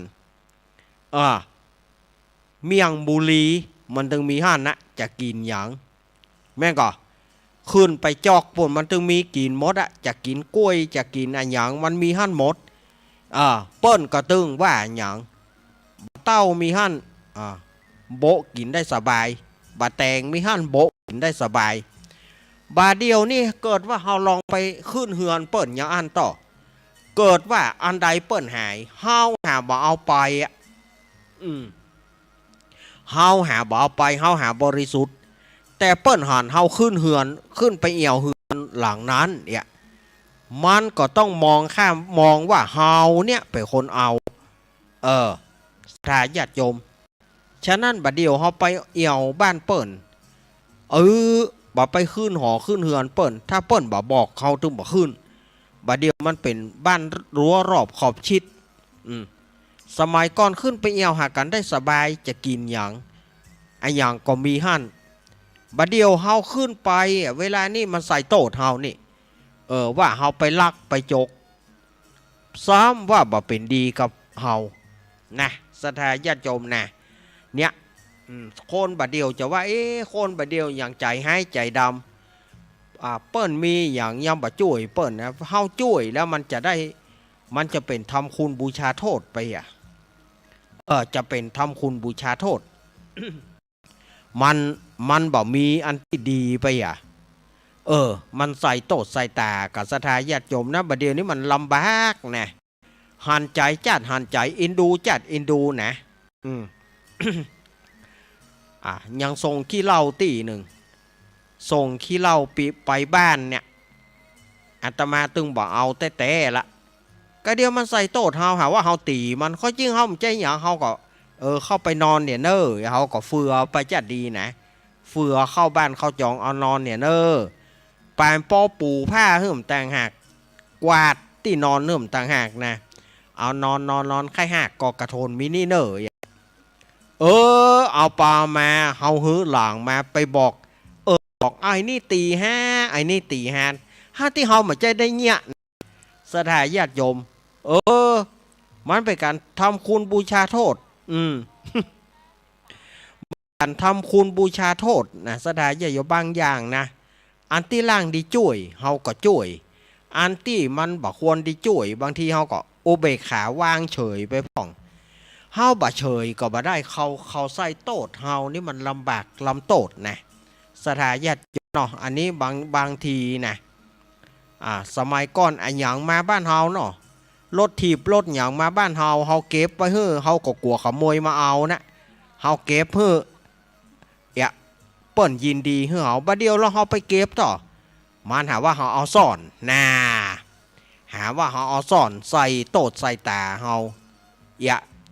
เนี่ยบัดเดี๋ยวนี้จะทำคุณกับไผ่นะต้องพิจารณาให้ดีนะสถาญาติโยมพิจารณาให้เฮาทำคุณกับคนเนี่ย จะได้ดีก็เราต้องพิจารณาให้ดีเนอะ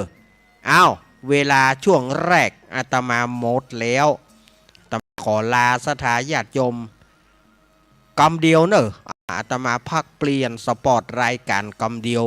เดี๋ยวอาตมาก็มาปะกันใหม่เนอะเจริญปอน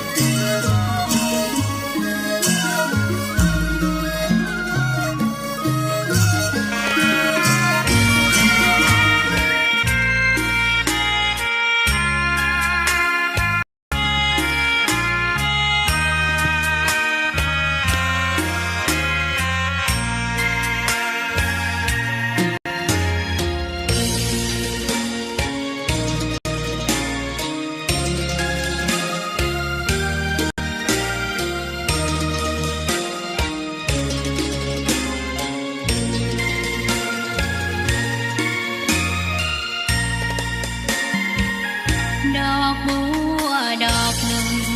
พึงใจไว้เพื่อบูชาแด่องค์พระศาสดาสัมมาสัมพุทธเจ้ามีความงามเงียบไม่เปรียบเทียบเขาเทียบเราใครมองไม่งามช่างเขาแต่เจ้าก็คือดอกบัวด้วยความสัตย์ซื่อ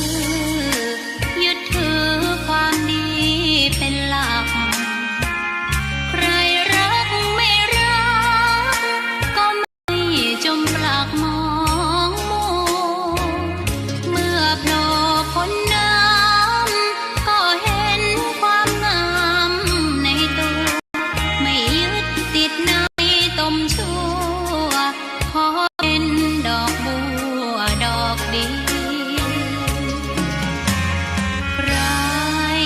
ไม่มองว่าบัวงามเด่นแต่บัวก็เป็นดอกบัวทุกวันอย่างนี้ไม่อยากเด่นดังแต่มุ่งหวังในทางเด่นดีเกิดมาเพื่อสร้างบารมีถวายชีพนี้บูชาดอกบัวดอกน้อยเฝ้าคอยคนที่ใจบุญมาโอบเอื้อเกื้อกูลรู้ค่าของบุญเก็บบัวขึ้นมาเพื่อสร้างความดีและเสริมบารมีดังว่าใช้ดอกบัวนี้บูชาพระสัมมาสัมพุทธองค์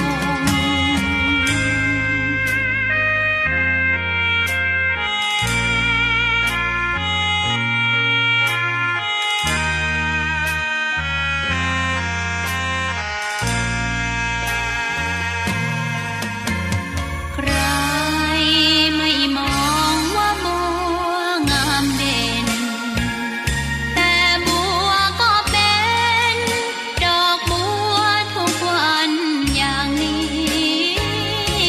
ไม่อยากเด่นดังแต่มุ่งหวังในทางเด่นดีเกิดมาเพื่อสร้างบารมีถวายชีพนี้บูชา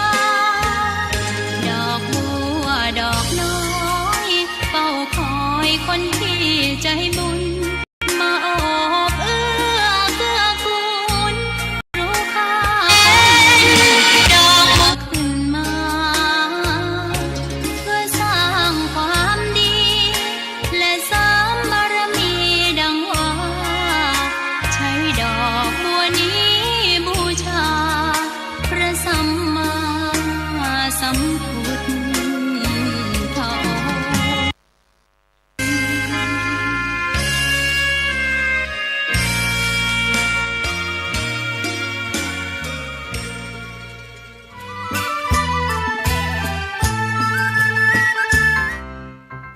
องค์ น้องๆหน้าหนาวนี้ไปแอวเหนือเฮาพักที่นี่บ่รีสอร์ทนี้ดีขนาดมีเครื่องทำน้ำอุ่นระบบแก๊สเอาไว้ให้พร้อม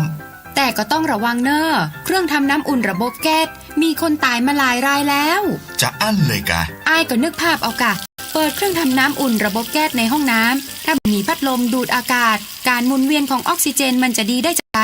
ในเมื่อการเผาไหม้บ่สมบูรณ์ก็เกิดการสะสมแก๊สคาร์บอนมอนอกไซด์สูดดมเข้าไปมันจะไปจับกับเม็ดเลือดแดงและทำให้เม็ดเลือดแดงจับกับออกซิเจนได้น้อยลงเมื่อออกซิเจนเข้าบ่ถึงปอดก็จะย่าให้คลื่นไส้เมาหัวหายใจยากจนถึงขั้นเป็นลมแล้วก็ตายได้โดยเฉพาะคนที่มีโรคประจำตัวเช่นโรคหัวใจโรคเลือดจางหอบหืดถุงลมโป่งพองโรคความดันโลหิตสูงซึ่งจะมีโอกาสสูงกว่าคนอื่นน่ากลัวขนาดเนาะมันก็บ่ถึงขนาดนั้นถ้าหาหูวิธี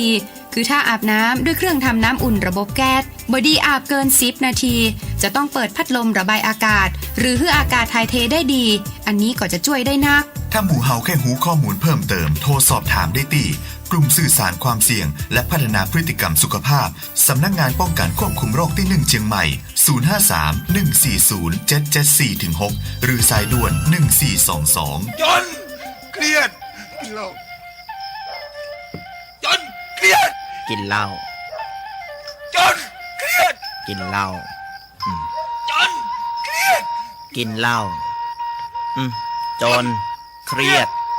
กินเหล้าจนเครียดกินเหล้าก็เลยยิ่งก็เลิกสิเหล้าอ่ะจนเลิกเหล้าเลิกจนเริ่มต้นเข้าพรรษานี้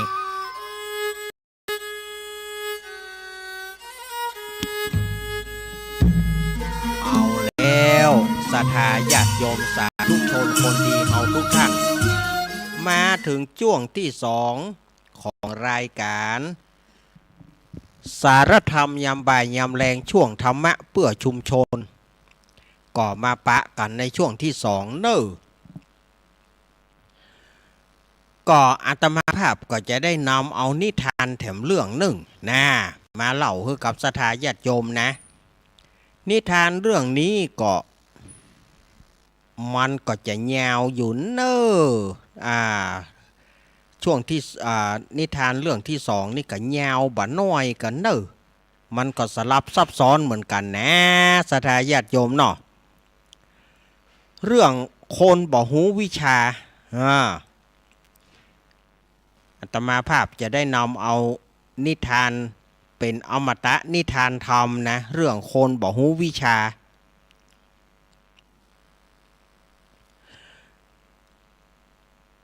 ในสมัยก่อนเนาะก็ยังมีเศรษฐีคนหนึ่งเศรษฐีกู้หนึ่งอันนี้ก็เรื่องของปู่เศรษฐีแต่ว่าเศรษฐี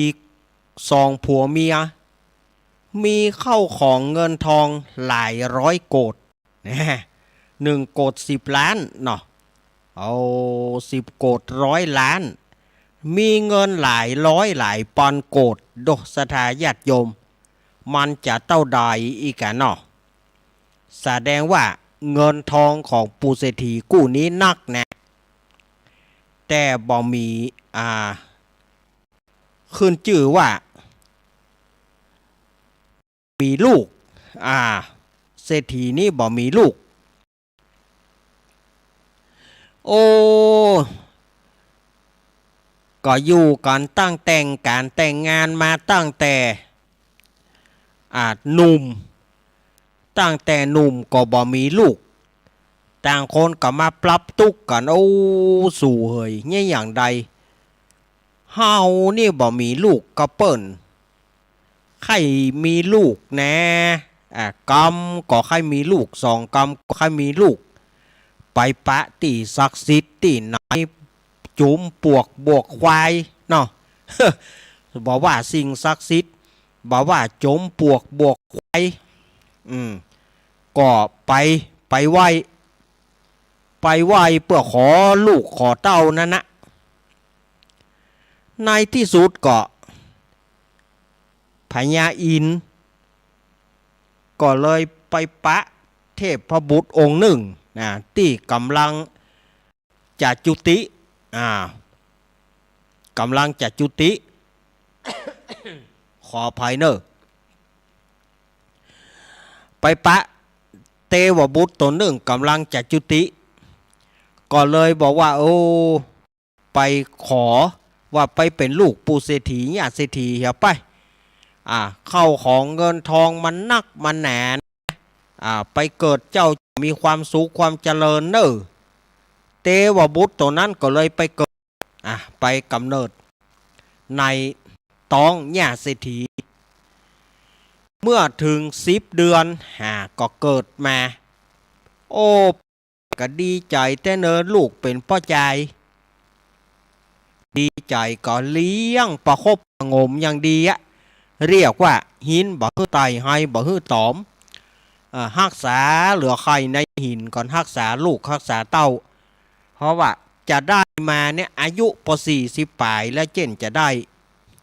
บาเดียวนี่โอ้มันถึงอย่างอีก็ต้องเลี้ยงกันด้วยดีลูกเศรษฐีนี่ก็เลยได้เรียกว่าเป็นลูกคนเดียวได้ใจเอาหยังก็ได้พ่อแม่หาฮื้อแก้วแหวนเงินทองพ่อแม่มีนักพอถึงอายุได้9 ปีพอลูกเศรษฐีนี่อายุได้9 ปีหมู่บ้านนั้นเปิ้นก็หมู่ลูกหลานเจ้าบ้านนะเปิ้นก็ปากันจุงลูกจุงเต้าไปโรงห้ำโรงเรียนกันเอาไปเรียนหนังสือสำนักนั้นสำนักนี้แต่ว่าญาติเศรษฐีนีเนี่ยญาติเศรษฐีก็บอกคือกับผัวมันว่าสูพอลูกเปิ้นไปเรียนหนังสือเหรอเฮาเอาลูกเขาไปเรียนหนังสือพ่องดีก้าใหญ่มามันจะได้มีวิชาติดตัวฝ่ายเศรษฐีผู้เป็นผัวบอกว่าโอ้บ่ต้องไปละเข้าของเฮาเนี่ยมันกินวันนี้ใจวันนี้มันก็บ่หมดเข้าของเงินทองแม้นว่าเฮาตายไปแก้วแหวนเงินทองนั้นก็เป็นของมันนะบ่เอาไปบ่เอาไปห้ำไปเฮียนเนี่ยเอาไปห้ำไปเฮียนอยู่ไก่หูไก่ตาเป็นห่วงบ่ไปบ่ไปเฮียนนะอยู่เนี่ยปดจะกินอย่างจะเอาอย่างปลาเลอะปลาเตออย่างเอามันก็จะเอาพญาปัญญามันก็จะเอาของกินเนี่ยเอาเงินทองเนี่ยเลี้ยงตัวมันเมื่อเฮาล่วงลับดับขันไปบัดต้องส่งมันไปเฮียนปู่เศรษฐีนี่ก็ได้เนาะที่จะส่งลูกคือไปห้ำไปเฮียนแกยังบ่ส่งให้ลูกไปห้ำไปเฮียนเนาะเนี่ยมันบ่ฮู้วิชาไปหน้ามันจะยิ่งอย่างใดบ่ส่งลูกไปห้ำไปเฮียนแน่มันก็เป็นย่านน่ะแน่ลูกเศรษฐีก็เลยบ่ได้ห้ำได้เฮียนตัวเปิ้นบ่ได้ห้ำได้เฮียนหนังสือตัวเปิ้นนะจนถึงใหญ่มาอายุใหญ่หน้ากาบานมาเศรษฐีนี่ก็ได้ไปขอลูกสาวของเศรษฐีเหมือนกันอันนั้นก็ลูกคนเดียวเนาะอันนั้นก็ลูกคนเดียวก็มาแต่งงานกันก็ยกเฮือนมาแต่งเฮือนแฝดยกเฮือนมาเป็นเฮือนแฝดเอามาแปลงติดกัน2 หลังพ่อเท่าไม่เท่าอยู่หลังเอียกันเนาะเมื่อเข้าเศรษฐีทั้ง4เนี่ยก็ปากันตายเท่าแล้วลูก เท่าแล้วลูกเมื่อเท่าแล้วก็ปากันตายเท่าแล้วเมื่อปากันตายแล้วก็ส่วนเศรษฐีนั่นน่ะก็เป็นด้วยความที่บ่มีวิชาความรู้อย่างหัวอ่อนหมู่เปื้อนหมู่ฝูงก็มาจุกินหมู่เปื้อนหมู่ฝูงก็มาจุเล่นการพนันเล่นไพ่เล่นอย่างต่างๆกินเหล้าเมายาเศรษฐีนั้นมันตาลโคนลูกมันบะตาลโคนน่ะมันบะตาลโคนเขาก็จุมันติ๊กป่อเศรษฐีเอามาเล่นการพนันเล่น10ได้20นะเล่น20ได้100ลง100ได้ปันเนี่ยเขาจุมันกินติ๊กที่แรกก็อ้อยเหยื่อนะระวังการพนันนี่นะ สถาญาติโยมนะการพนันนี่มันต้องแบบสร้างคนให้รวยนะปูเศรษฐีนี่ก็เหมือนกันมันด้วยความว่ามันหมูหนังสือมาก่อนเศรษฐีผู้นี้มันหมูหนังสือเขากระจูมันเฮ้อเล่นไพ่เล่นไฮโลต่างๆจนถึงเฮ้อกินเหล้าเมายาเคล้าสุรานารีมีสุรานารีเศรษฐีคนนั้นก็ใจเงินใจทองที่ป่อฮื้อนั่นนะทั้งที่แต่งงานแล้วนะทั้งที่แต่งงานเลี้ยวเนี่ยก็ยังพล่าพลานของป่อบางทีก็เปิ้นขออย่างฮื้อของงัวได้งัวขอควายได้ควายขอหมูได้หมูอาทีก็เอาเผียวจ้างปุ่นน่าสระญาติโยมเอาเผียวจ้างปุ่นไปเอาไปเลยถ้าได้อย่างก็เอาของป่อเศรษฐีปะเลอะเขาก็ดูตั้งเอากะป่อเศรษฐีใจดีป่อเศรษฐีใจดีเขาก็ยกยอปอปั้นมันก็หูเรื่องหูราวอย่างหานว่า เปิ้นจุมันเปิ้นจุเปิ้นโต๊ะเปิ้นผ่านมันเปิ้นซุยมันกินมันก็เอาเข้าผายข้าได้อย่างเอาผายข้าได้เงินมาขอเงินผายข้าได้ทองมาเอาทองปั่นเปิ้นไปบ่ซื้อบ่ขายอย่างเอาเข้าของต่างๆก็เริ่มพล่าพลานไปเริ่มหมดไปแหละหมดไปทีนี้ปูเศรษฐีเนี่ยมันก็ไปได้จ้างนางบำเรอจ้างหญิงงามเมืองจ้างหญิงงามเมืองมาเอามาปะเล้าปะลมเอามานอนตัวเอามาไปกู้ซื้อตะใดบอกว่ากันตะใดบอกว่ากันในจำนวนนั้นก็มีหญิงงามเมืองคนหนึ่งชื่อว่านางสุรสามันก็ไปได้นางสุรสาเนี่ยเอามานอนตัวซื้อมาราคา1 ปอนด์กะหาปะนะ1 ปอนด์กะหาปะนะนะซื้อไม่ยิงคนเดียวเนี่ย4 ปอนด์บาทสดาญาติโยมว่าธรรมโมสังโฆเหตุซื้อไม่ยิงคนหนึ่ง4 ปอนด์บาทไม่ยิงงามเมืองนะเอามานอนตัวง่อมไหนก็ไปเอามาง่อมไหนก็ไปเอามากันเนาะนางสุรสานี่จนเกยกับเศรษฐีนี้จนเมินเข้าเนี่ยเข้าของปูเศรษฐีนี่มดลึงมดแกวดละกำนั่น มดแกวดกำนั่นก็คุ้มบ้านก่อขายเนาะบ่มีหยังแล้วลูกการนั่งคุ้มบ้านก่อขายคุ้มบ้านแล้วยังบ่เตื้อเปื้อนฟูงก็หายแซบแล้วกำนั่นบ่มีละเปื้อนไม่ยิงงามเมืองต่างๆก็ตึงบ่มาละแหละไม่ยิงงามเมืองต่างๆตึงบ่มาละก็น่าหายแซบล่ะเงินทองอย่างบ่มีแล้วนี่เนี่ยเพราะว่าคนบ่มีเฮ็ดเป็ดบ่มีไข่เนอะสถาญาติโยม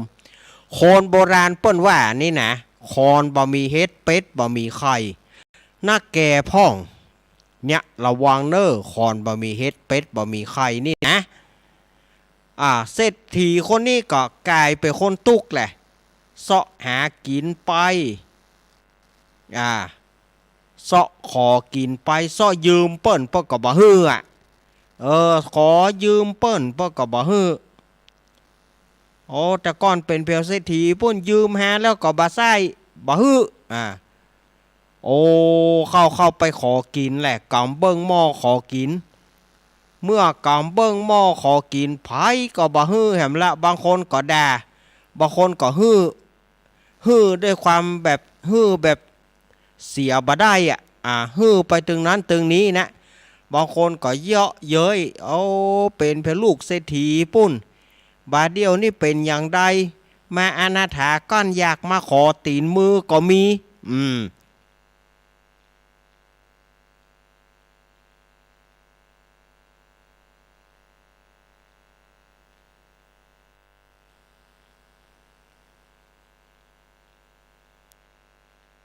เมินเข้าก็เอาแล้วแหละไอ้อย่างมันก็มีสักอย่างอ่ะกำเบิ้งหม้อขอกิน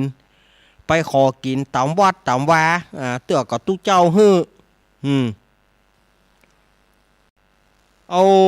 โจรถือว่ามันโจรจอกอะบ้านก็มีอยู่แล้วลูก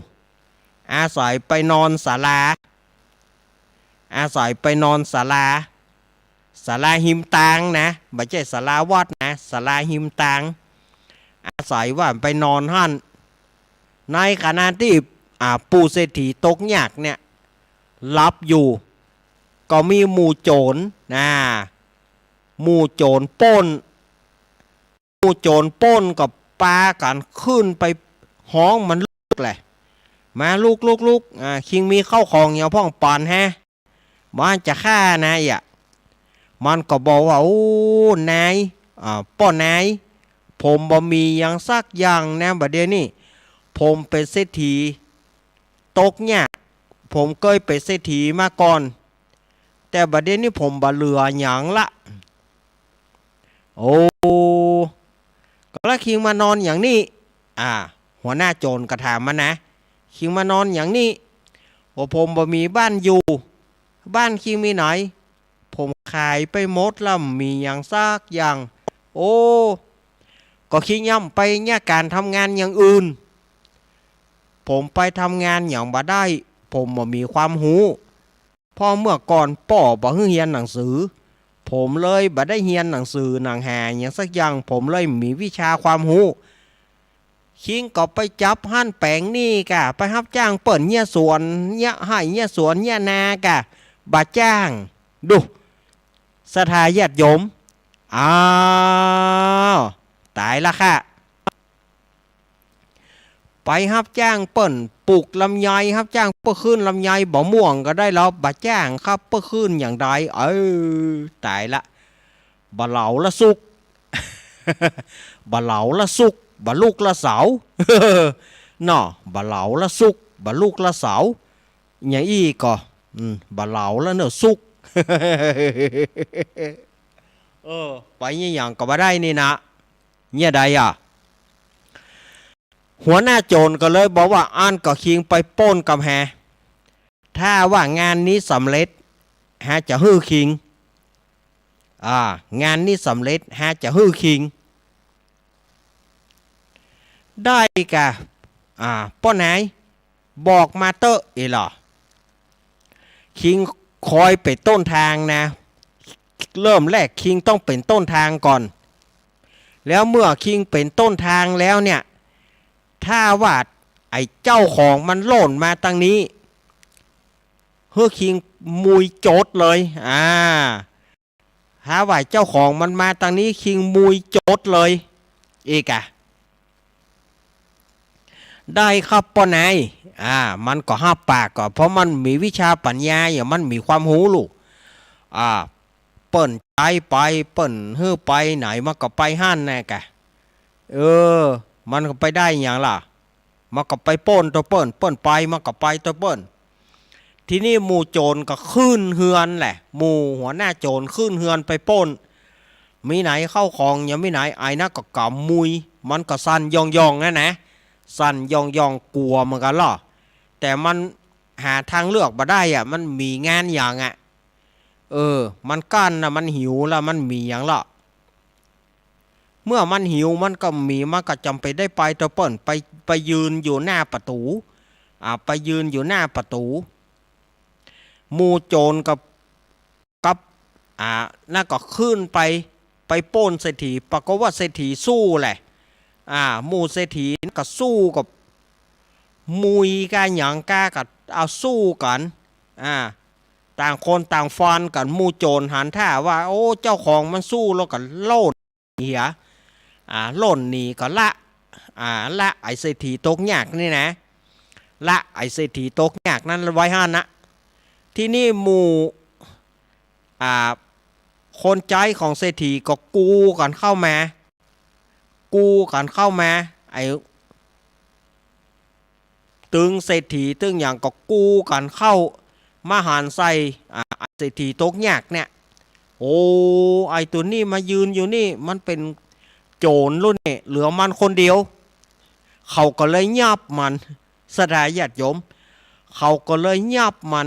สอบถามมันก็ว่ามันบัดใจได้เป็นเศรษฐีมันบัดใจได้เป็นหัวหน้าโจรไปแล้วแต่มันเพิ่งเป็นต้นทางบัดได้เขาบัดเชื่อมันส่งเข้าไปหาพระราชาพระราชาก็สั่งให้ประหารชีวิตมันเอาไปประหารชีวิตมันในครั้งนั้นพระมหาโมคคัลลานะเปิ้นได้ออกจากนิโรธสมาบัติเปิ้นก็ออกจากนิโรธสมาบัติเปิ้นก็ไปหันว่าไอเศรษฐีตกยากเนี่ยเป็นมาเข้าข่ายยานเปิ้นก็เลยตั้งใจจะไปโพดไอเศรษฐีตกยากนี่นะตั้งใจจะไปโปรดไอเศรษฐีตกยากนี่พอดีว่าเขาก็ลากไปละแห่ประจานเอาไปแห่ประจานต่ำแวดบ้านแวดเมืองนะกระจองงองเจ้าข้าภัยไข้หานโจรภัยไข้หานโจรแต่ก่อนนี่เคยมีบาดเดียวนี่เป็นดีจูดีเอาอย่างมันเป็นโจรบาดเดียวนี่เปิ้นจะเอามันไปประหารชีวิตพอเนอภัยไข้ตีภัยไข้ขว้างบางคนก็บะหินจูดบางคนก็บะหินตีที่ข้างบักภัยจะตีภัยจะบุบภัยจะขว้างเอกะเนาะไอเศรษฐีตกยากนี่เอาแล้วบ่เฮ้ยแฮนี่มาตายบ่เข้าพี่เข้าเกลือย้อนแฮมมีวิชาปัญญาเนี่ยรู้ในขณะนั้นนางสุรสานั่นน่ะที่เป็นหญิงงามเมืองนั่นนะที่ไอเศรษฐีคนนี้เคยไปจ้างมานอนตัวยนั่นนะไปหันเข้าใส่กระจำได้อันนั้นไอเศรษฐีนี่เปิ้นจะเอามันไปฆ่านางสุรสานั่นหันก็อินดูก็เลยได้ขนมต้มบะหมี่อย่างโลมันจะไปตักน้ำนางสุรสานี่จะไปตักน้ำก็เอาขนมต้มไป4 ก้อนขนมต้มบ้านเฮาห้องขนมลูกลานนั่นนะสถาญาติโยมขนมต้มนี่มันเป็นก้อนน่ะบัดใจข้าวต้มนะขนมต้มก็คือขนมลูกลานที่เปิ้นปั้นเป็นกลมๆเปิ้นปั้นมนตุ้มลุ่มว่ะเปิ้นเอาแบบข้าวอุ่ยนะนั่นนะขนมต้มน่ะสถาบัดใจข้าวต้มนะบัดใจขนมข้าวต้มนะขนมต้ม ขนมลูกลานนะสถาญาติโยมตำกาดตำลีเฮาก็มีขนมต้มลองไปเสาะซื้อกินเนอะทีนี้ก็นางก็ฟังไปหานายกุมเนาะเพราะว่านายกุมที่จะเอานักโทษคนนี้ไปประหารนั่นนะป้อนายข้าขอช่วยป้อนายข้าขอป้อนายช่วยข้ากำเหรอข้าขอเอาขนมต้มเนี่ยไปให้อ้ายคนนี้กำข้าหูจักกันข้าขอให้เปิ้นได้กินเป็นครั้งสุดท้ายขนมต้ม4 ก้อนข้าขอป้อนายเอาไปให้อ้ายเปิ้นกำอ้ายเปิ้นจะถูกประหารทีนี้ก็ปรากฏว่าผู้คุมนี่นะนายกุมนี่นะก็แล้วจะเอาไปให้นายกุมก็เอาขนมต้มหรือว่าขนมลูกลานเนี่ยเอาไปให้มันกินบอกไม่ยิงฝากมาให้คิงข้าใจกินกินแล้วคีได้ตายละไอเศรษฐีตกยากนี่มันก็จะได้กินขนมต้มจะได้กินอาหารครั้งสุดท้ายละมันจะตายแล้วลูกพอดีว่ามันไปหันใส่พระมหาโมคคัลลานะเปิ้นอุ้มบาดไปปรากฏ2 หน้ามัน มันก็เลยหานเข้าใส่มาก็เลยก่อนที่จะตายบักกินบักเกินแล้วขนมต้มของนางสุรสาเนี่ยเฮาจะขอเอาขนมต้มเนี่ยใส่บาตรตึงหมดแก่พระคุณเจ้าจัดหน้าขอให้เฮาได้บุญนักๆเนอแล้วให้มีวิชาความรู้จะไปได้ตุกได้ยากจะไปได้ให้ได้ด้อยวิชาเหมือนจัดนี้ว่าแล้วมันก็เลยเอาขนมต้มไปใส่บาตรพระมหาโมคคัลลานะแล้วพระมหาโมคคัลลานะก็อนุโมทนาแล้วเปิ้นก็ไปฉันยังตีไกลๆหน่อยแต่ก็พอจะหันในการประหารริบลิ่วอ่ะในการประหารริบลิ่วอ่ะเขาก็ลากมันไปคิงบักกินเคี้ยวไปใส่บาตรแล้วก็ไปประหารชีวิต ประหารชีวิตในขณะที่จิตเขาขณะที่เพชฌฆาตกำลังจะลงดาบนะเขาก็ดันไปกึดหานางสุรสานั่นนะที่จะกึดหาบุญหากุศลบักกึดยังมีตัณหาอยู่นะขนาดเป็นเศรษฐีตกยากนี่นะยังว่ากึดถึง ไม่ยิงอยู่ไปกึดถึงนางสุรสาในขณะที่เพชฌฆาตจะลงดาบกึดถึงสุรสาเฮ้ยไอ้ขอบคุณตัวเนอถ้าเกิดมาถ้าไอ้ไปเป็นอย่างไอ้ตึงจะเอาตัวไปอยู่ตัวเนอสุรสาวะนั่นแน่ที่จะกึดถึงบุญถึงกุศลไปหน้าบักกึดแน่เพชฌฆาตก็ลงดาบจ้วะเฮ้ยมีคอไปติ่งเพชฌฆาตคนนี้ก็ทรดุแต่ฟันคอมันน่ะมันก็เลยเอาจิตวิญญาณไปเป็นลูกขาเทวดาไปเป็นเทวดารักษาต้นไม้เหียแทนที่มันจะได้ไปถึงปุ้นนี้พระมหาโมคคัลลานะเปิดแล้วเนี่ยเปิดกับว่าถ้ามันกึดถึงบุญถึงกุศลนี่นะมันจะได้เป็นเทวดาแล้วมันจะได้ถึงปุณณธรรมวิเศษถึงอนาคาปุณณะนาดไปกึดหาไม่ยิงเหี่ยก่อนเลยได้เป็นลูกขาเทวดาไปเหี่ยบ่เฮ้ย ช่วยได้เอียเนอร์วะพระมหาโมคคัลลานะเปิดกับว่านะช่วยได้แต่เอียเนอร์เหตุการณ์ผ่านมาแถมวันหนึ่งนางสุรสาเนี่ยก็ไปเดินเล่นเมื่อไปเดินเล่นก็ไปปะใส่เทวดาตนนี้นะเทวดาเศรษฐีตกยากนี่นะก็ไปหันเข้าใส่ก็บอกว่าสุรสามาเพะมาอยู่กับอ้ายเพะวะลูกขาเทวดาตนนี้ก็เลยเอานางสุรสาเนี่ยไปซ่อนไว้เนี่ยเนาะเข้าตำราผีเอาซ่อนนะผีเอาซ่อนเนี่ยได้7 วันน่ะสถานญาโยมได้7 วันเอานางสุรสาไปอยู่ตัวนี่นะได้7 วันวะ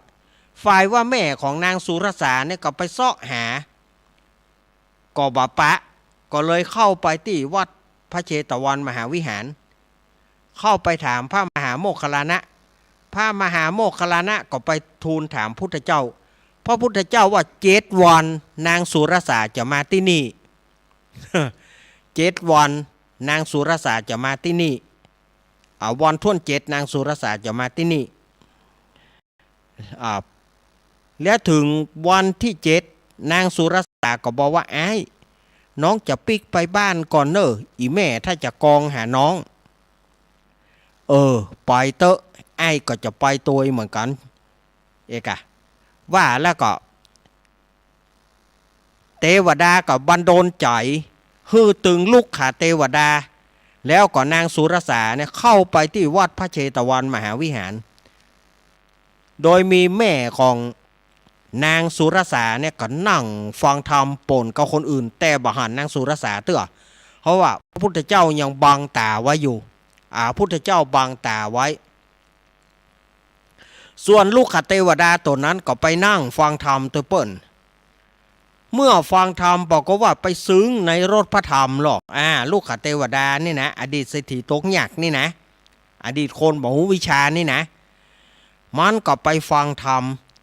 เมื่อไปฟังธรรมแล้วก็เกิดความซึ้งใจก็ได้เป็นอริยบุคคลเบื้องต้นคือเป็นโสดาบัน ได้เป็นโสดาบันส่วนว่านางสุรสาก็ได้ฟังธรรมแล้วก็ได้ดวงตาหันธรรมได้เป็นอริยบุคคลเช่นกัน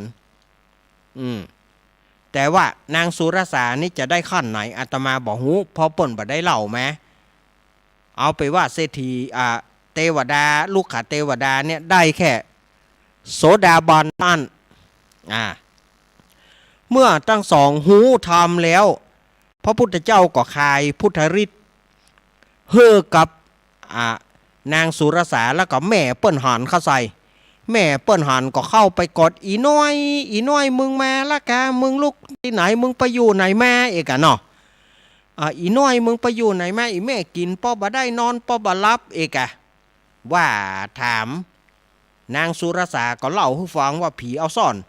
บ่ใช่ผีเอาซ่อนนะเทวดาเอาซ่อน กันเนาะเปิ้นว่าผีเอาซ่อนนี่นะมีแต่เนาะมีแต่เนาะก็เลยในที่สุดก็นางก็ได้ปิกคืนสู่บ้านนะแต่ตอนนี้นางได้เป็นอริยบุคคลละนางได้ดวงตาหันธรรมละเทวดานี่ก็มีดวงตาหันธรรมเหมือนกันแต่ได้แค่โสดาบันอันนี้แหละสถาญาติโยมคือคนบ่หูวิชามันบัตันกินเปิ้นเนี่ยมันบัตันกินเปิ้นผลสุดท้ายเปิ้นจุกินเปื่อนฝูงบริวารก็บ่มีแม่นก็เปื่อนฝูงบริวารหยังก็บ่มีหายแซบไปหมดเนี่ย คนโบราณเปิ้นว่าคนโง่ย่อมเป็นเหยื่อคนฉลาดคนโง่เป็นเหยื่อคนฉลาดเพราะอย่างใดก็คนที่มันว่านะมันลวกอะไรมันจุหันคนได้หัวอ่อนหันคนได้หัวอ่อนมันก็จุว่าว่านกเป็นไม้ว่าไม้เป็นนกเนี่ยมันตึงตัวลูกคนที่มันบ่รอบหูบ่มีความหูเนี่ยว่าอย่างไรไปมันก็ยอมหมดชิงเอาเงินมาฮือฮามีกี่ร้อยก็เอามาฮื้อมันจะขายหน้านะจุกินกันนะสถาญาติโยมมันก็มาจนถึงปัจจุบันเนี่ยมาจนถึงปัจจุบันนี้แม้แต่คนที่ฉลาดรอบหูเป็นบัณฑิตมีความหูต่างๆก็ยังโดนโกนของเปิ้นจุอยู่อย่างที่เปิ้นจุกันตึงวานเนี่ยเงินคุณมีเงินคุณบัดเดี๋ยวนี้เปิ้นส่งมาจากเมืองฝรั่งเนอะเปิ้นส่งมาจากประเทศต่างๆเนอะแต่เงินคุณเนี่ยมันมีในกระเป๋าหนักบัดเดี๋ยวนี้คุณต้องถ่ายคุณออกคุณโอนมาคุณมีเท่าใดถามใจถามทางโทรศัพท์พิมพ์บอกคือกันเงินฉันมีสักประมาณ100,000คุณโอนมา100,000แล้วคุณจะได้เงินไปก้อนแน่เงินที่คุณจะได้มาเป็นก้อนแน่คุณจะได้เงินหลายแสนนะในกระเป๋าหลายล้านนะในกระเป๋าก็มันจะส่งมาเนี่ยยังสถาญาติโยมก็ไผ่ทางใดก็บ่ใจเฮาเป็นญาติทางใดก็เขาถึงจะส่งเงินให้เฮาส่งไปบ่เหมือนนั้นส่งมาละติดขัดด้านปะดังเบซาสุมาที่ชื่อเพิ่นเนาะมันไปขำที่ปะดังเบซาเนอะเอามาให้10,000ส่งไปแถมบ่มีก็หาบ่มาก็เซาะยืมเวลาเปิ้นว่าก็จะได้แล้วนะได้เงินก้อนนึงจะเอามาใช้ผ่านดังปะดังเบซาบ่ฮู้สถาญาติโยมก็บอกว่าขำด้านปะดังเบซานะพอถึงที่นี่มาละ มันขามดันสะเดาเอาแหมละไปดันสะเลียมบ่มาอย่างมาโอมกับดันสะเลียมน่ะฮะมันไปขามอย่างดันสะเลียมพุ่นโขมกิ้วกันนั่นไปแหมละไปดันสะเลียมแหมละไปแก้ที่หันเข้ากรุงเทพมาได้ เข้ากรุงเทพมาได้ขามนะบึดก็ขามดอนเมืองบึดก็ขามหัวลำโพงบึดก็ขามฮั่นนี่ก็ไปท้ายเอาก็เงินมีนายฮั่นมันยาบะจกมันยาบะฮักเอาฮั่นถ้ามันมีแต่ก็มันยาบะฮักมันไปขามยังขามที่ไหนอะเนาะสมมติว่าขามปะดังเบซาเนาะก็ฮักฮั่นเอาฮื้อปะดังเบซาไปเหรอฮักดันสะเลียมไปเหรอฮักหัวลำโพงดอนเมืองสองบ่หัวสองบ่หัวก็ฮักไปแหละก็มันยังบ่ฮักไปเปิ้นเอาแต่ใดอันนี้บึดก็ขำฮักเขานี่เพื่อว่าทีนี้บอกเลยได้เงินเต็มที่แล้วลูกได้เงินเต็มที่ก็บอกเบอร์อย่าไผโทรติดแล้วเสี่ยงต่างไปเต้าใด ก็มันจะเอามาฮื้อเฮาเนี่ยหยังก็เฮาเป็นตังใดเขาอาตมาก็ตึงบอกมาปากจะแหล่งเพียวเก้าหูเวลาสถาญาติโยมปากจะฉีกเพียวเก้าหูวะก็พายจะเอามาฮื้อเฮาได้ง่ายๆมันจะเอามาฮื้อเฮาเพื่ออันหยังล่ะเพื่อประโยชน์อันใดเล่าเฮาเป็นญาติโกโหติกาตังใดเขาถึงจะมาฮื้อเฮาก็แค่มันขามก็มันก็ยังบัดจักเงินนั่นออกแล้วถ้ามันมีแต่จักเงินนั่นออกไปอย่ากะเสียปะดังเบซาเสียด้านสะเลียมนะเสียด้านสะเลียมเสียด้านอะไรเสียไปเลยเนาะจักอันนั้นใส่กับมดอันนั้นก็คืนให้เจ้ามันต่อถ้ามันมีหลายล้านแต่ใจจะได้มันก็หมดกะจักอันนั้นเหตุแสนจักอันนั้นเหตุแสนจักเขาเปิดไปต่อแสดงว่ามันบ่มีบอกกระเป๋านี่มันเป็นรหัสลับต้องเสี่ยงต่างมาแถมกว่าจะเปิดเซฟมันมีกระเป๋าอย่างใดมีรหัสลับให้หมอมันขำในเซฟมันขำในกระเป๋าไผ่บ่สามารถจะไขรหัสได้ก็แล้วมันจะต้องจ่ายเงินกับไขรหัสเนี่ย ไขรหัสต้องจ่ายเงินตัวส่งเงินมา100,000เพื่อจะไขเซฟปัสดาญาติโยมก็เซฟนั้นถ้าไผ่ไอ้เกี้ยวไอ้คำไอ้ดำไอ้แดงก็เล่าว่าโพสได้อยู่แกโพสเซฟเนี่ยโดยที่จะไปจ้างเนี่ยหยังเนี่ยโอ้มันก็เปลืองสะหุ้ยนะเนาะสถาญาติโยมว่าใดเปลืองสะหุ้ยนะเอาเข้ากันพอได้ตังเต็มกระเป๋าแล้วบอกโดนกันหลายสถาญาติโยมบอกว่าบัดเดียวเนี่ยอาตมาหน้าเป็นห่วงคนบางคนล้มละเนละนาดบางคนจนบาเรืออันอย่างสักอย่างบาเรือสั่งสักอย่างบาเรือค้างบาหลออันใดสูมาเตเสื้อก็พอจะมีนุ่งเตียวก็พอจะมีนุ่งจะได้ล้ำเหลือน่ะตายคนบาเดียวเปิงจะเป็นยาฆ่าหญ้าตายบ่ใช่ยาฆ่าหญ้าบ่ใช่หญ้าตายนะโคนตายนะซะได้อย่ายมตายเต้ๆล่ะมันตายเพราะอย่างตายไปเจือกอมเพิ่น อาตมาบ่ได้ซ้ำเติมไผ่นะเอามาคือสถาโยมฟังว่าตายบ่ตายกำนี่อย่าตายกำใดตายเต้ๆล่ะเพราะว่าคนบาเดียวนี่ไปเป็นเหยื่อเปิ้นนักบางทีส่งแมนบางทีเงินจะมาแล้วนะเงินแสนไหลมาโม่งแล้วนะก็มันจะลูกที่ไหนมาไหลโม่งจะหวังว่าปาฏิหาริย์อยู่เงินไหลมาโม่งเนี่ยมันบ่มีเราสถาญาติโยมเฮ้ยถ้าบ่เซาะการทำงาน เหือบะไหลไข่บะย้อยอาตมาเป็นนักเทศเนี่ยสถาญาติโยมกว่าจะหาน้ำมันก้าน้ำมันฮื้อสลงสลาเนี่ยสถาญาติโยมเจือก็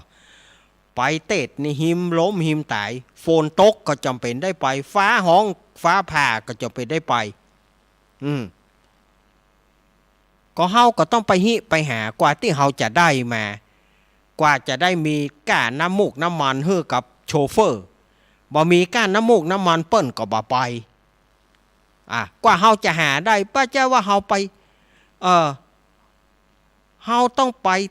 เตะไปทำประโยชน์ให้เปิ้นก่อนเปิ้นจึงจะฮื้อปัจจัยเฮาแล้วเฮาก็เอาปัจจัยนั้นมาฮื้อโชเฟอร์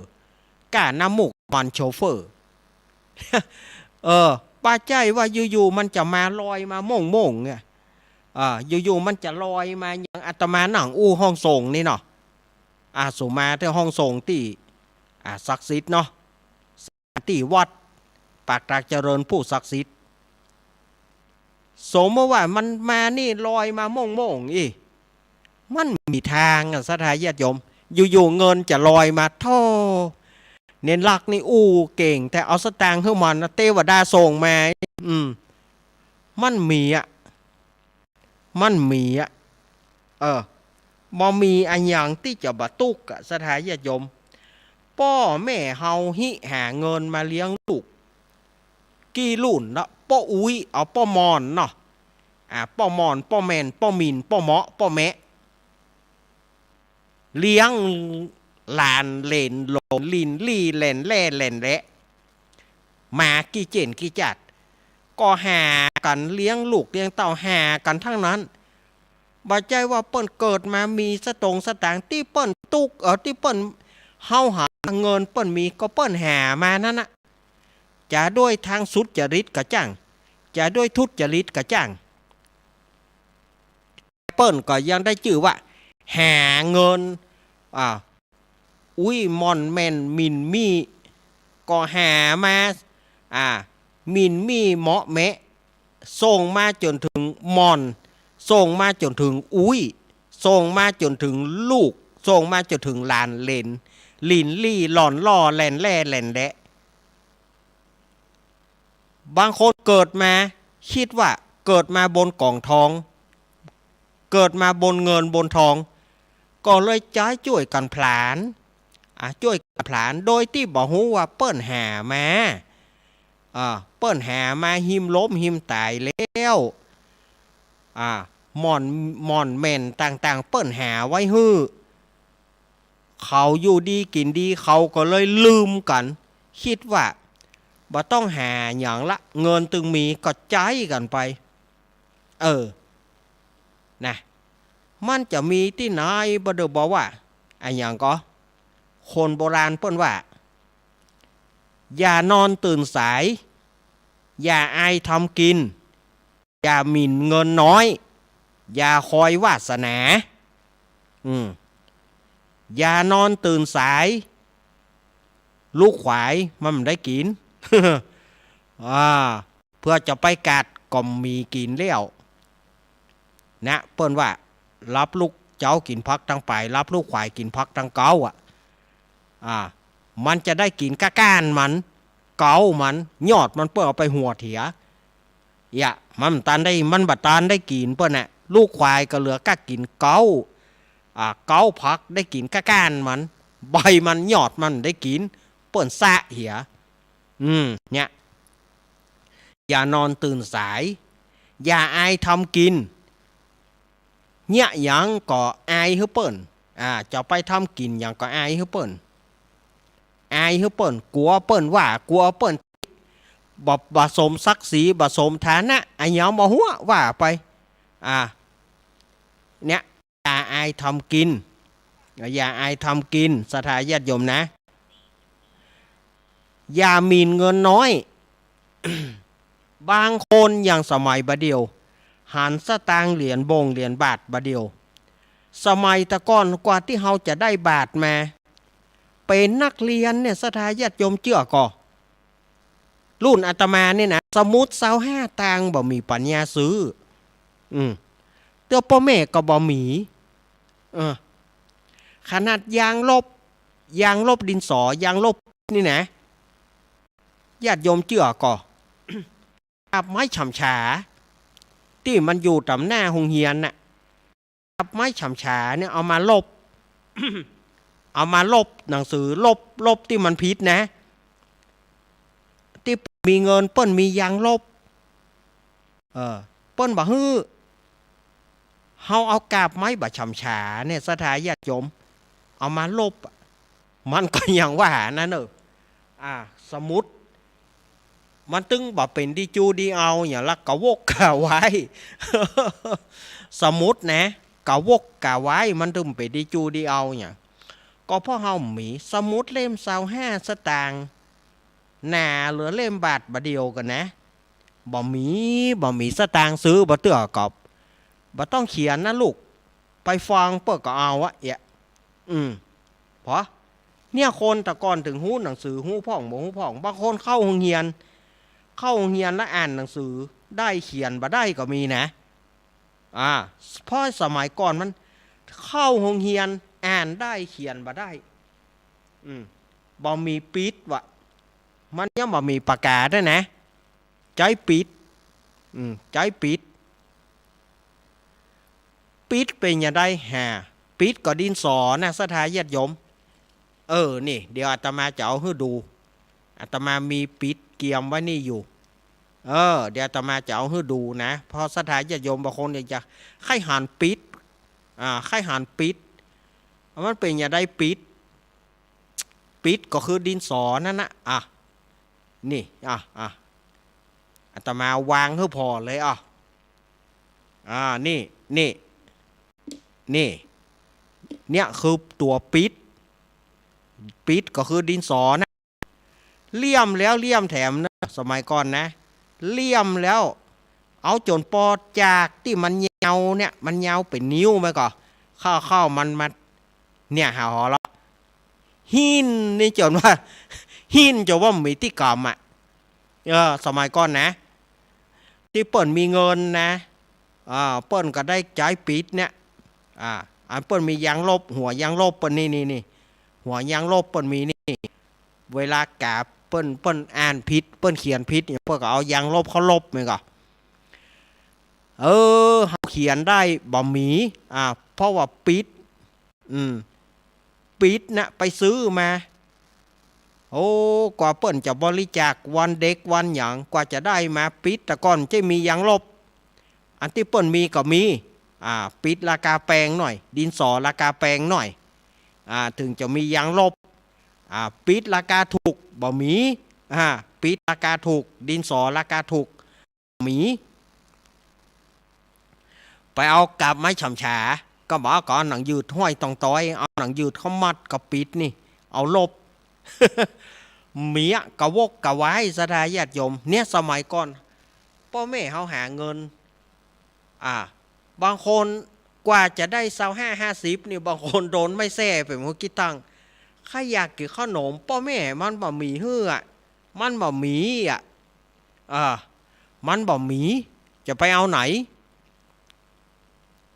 บางทีเป็นห้อยไปห้องสตางค์25ใครอยากกินขนมยามนี้เพื่อขายส้มดองนี่สถาญาติโยมขายบะเกียงก็ขายบะตืน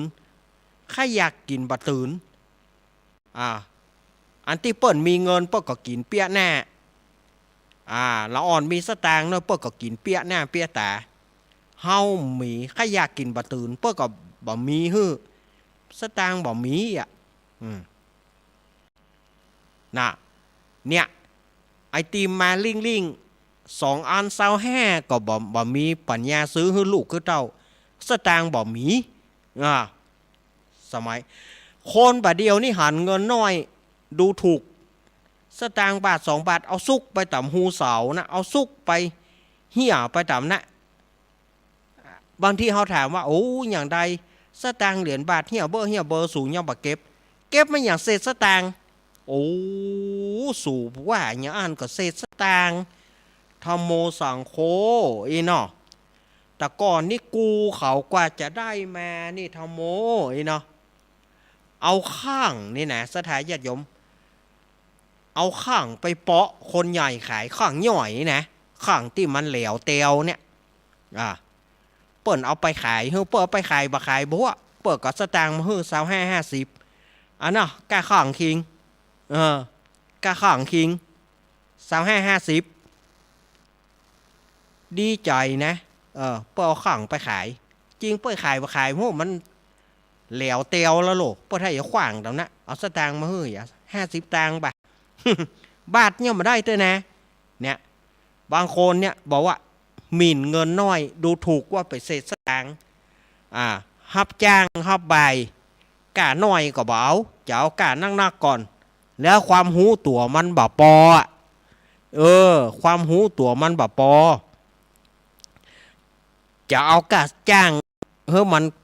ตามอัตราที่ตัวชอบแล้วความหูตัวมันบ่ปอเนี่ยคนชอบหมิ่นเงินน้อย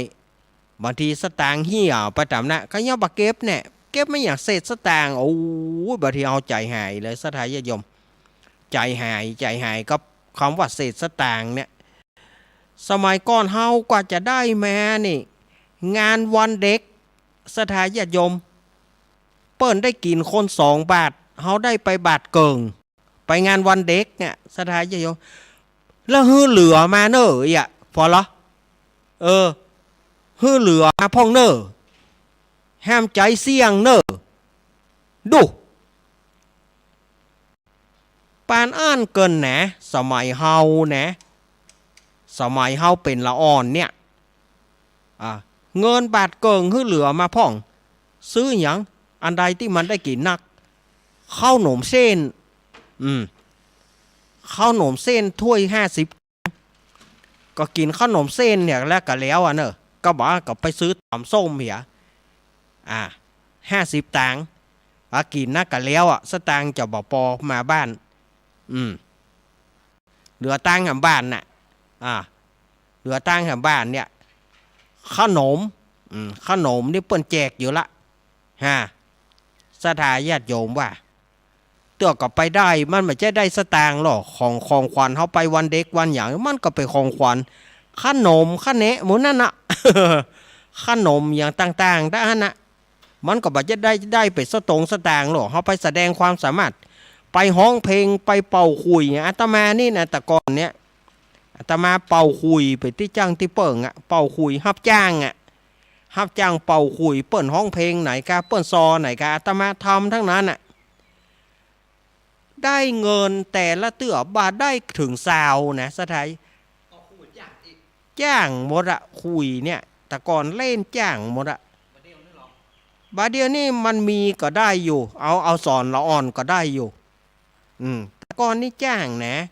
ฮับจ้างเป่าคุยเนี่ย10 บาท10 บาทสถานญาติโยมแต่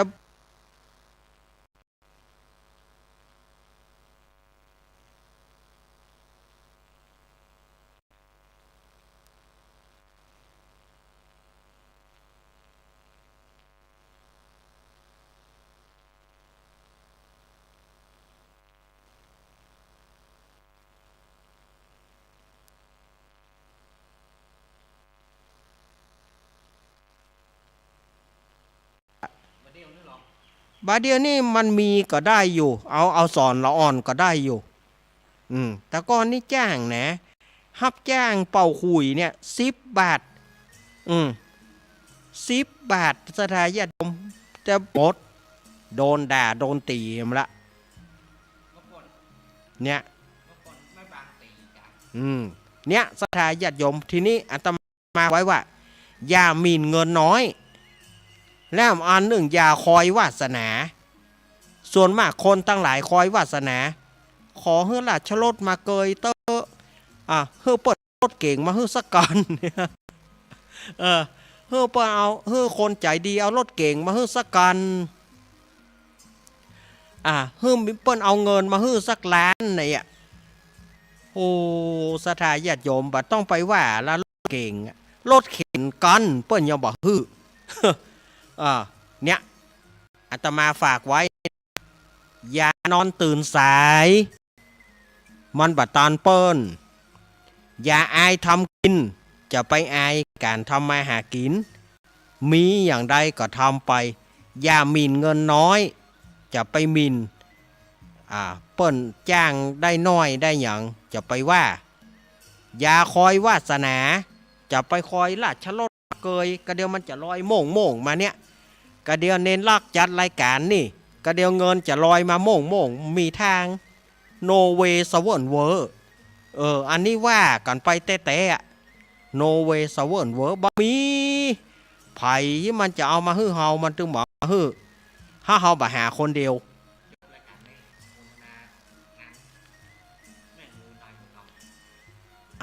สถาญาติโยมเวลาหมดละ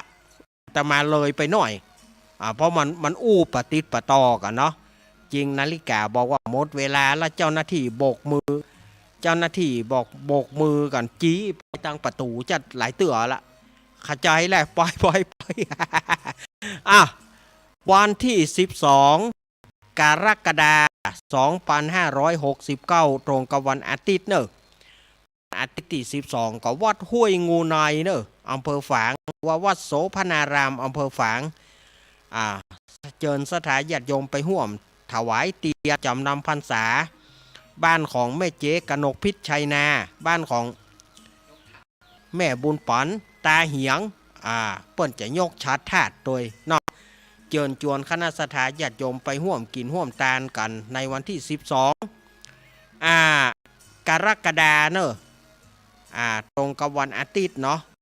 ปากันไปถ้าใครมีโอกาสก็ปากันไปนะปากันไปห่วมกินห่วมทานอาตมาก็เลยเวลาแล้วเจ้าหน้าที่กวักมือไปแม่นขาใจไปจีอยู่หันนะบัดถ้าจีก็เดี๋ยวตึกจะไปละเดี๋ยวมันลูกบ่ได้เตื้อเจ็บเอว ตึงจะไปลูกบ่ได้เตื้อสถาญาติโยมอยู่ดีกินหวานกันต้อมเหมือนกันเนอะอายุวันโนสุขังพระลังขอเจริญพร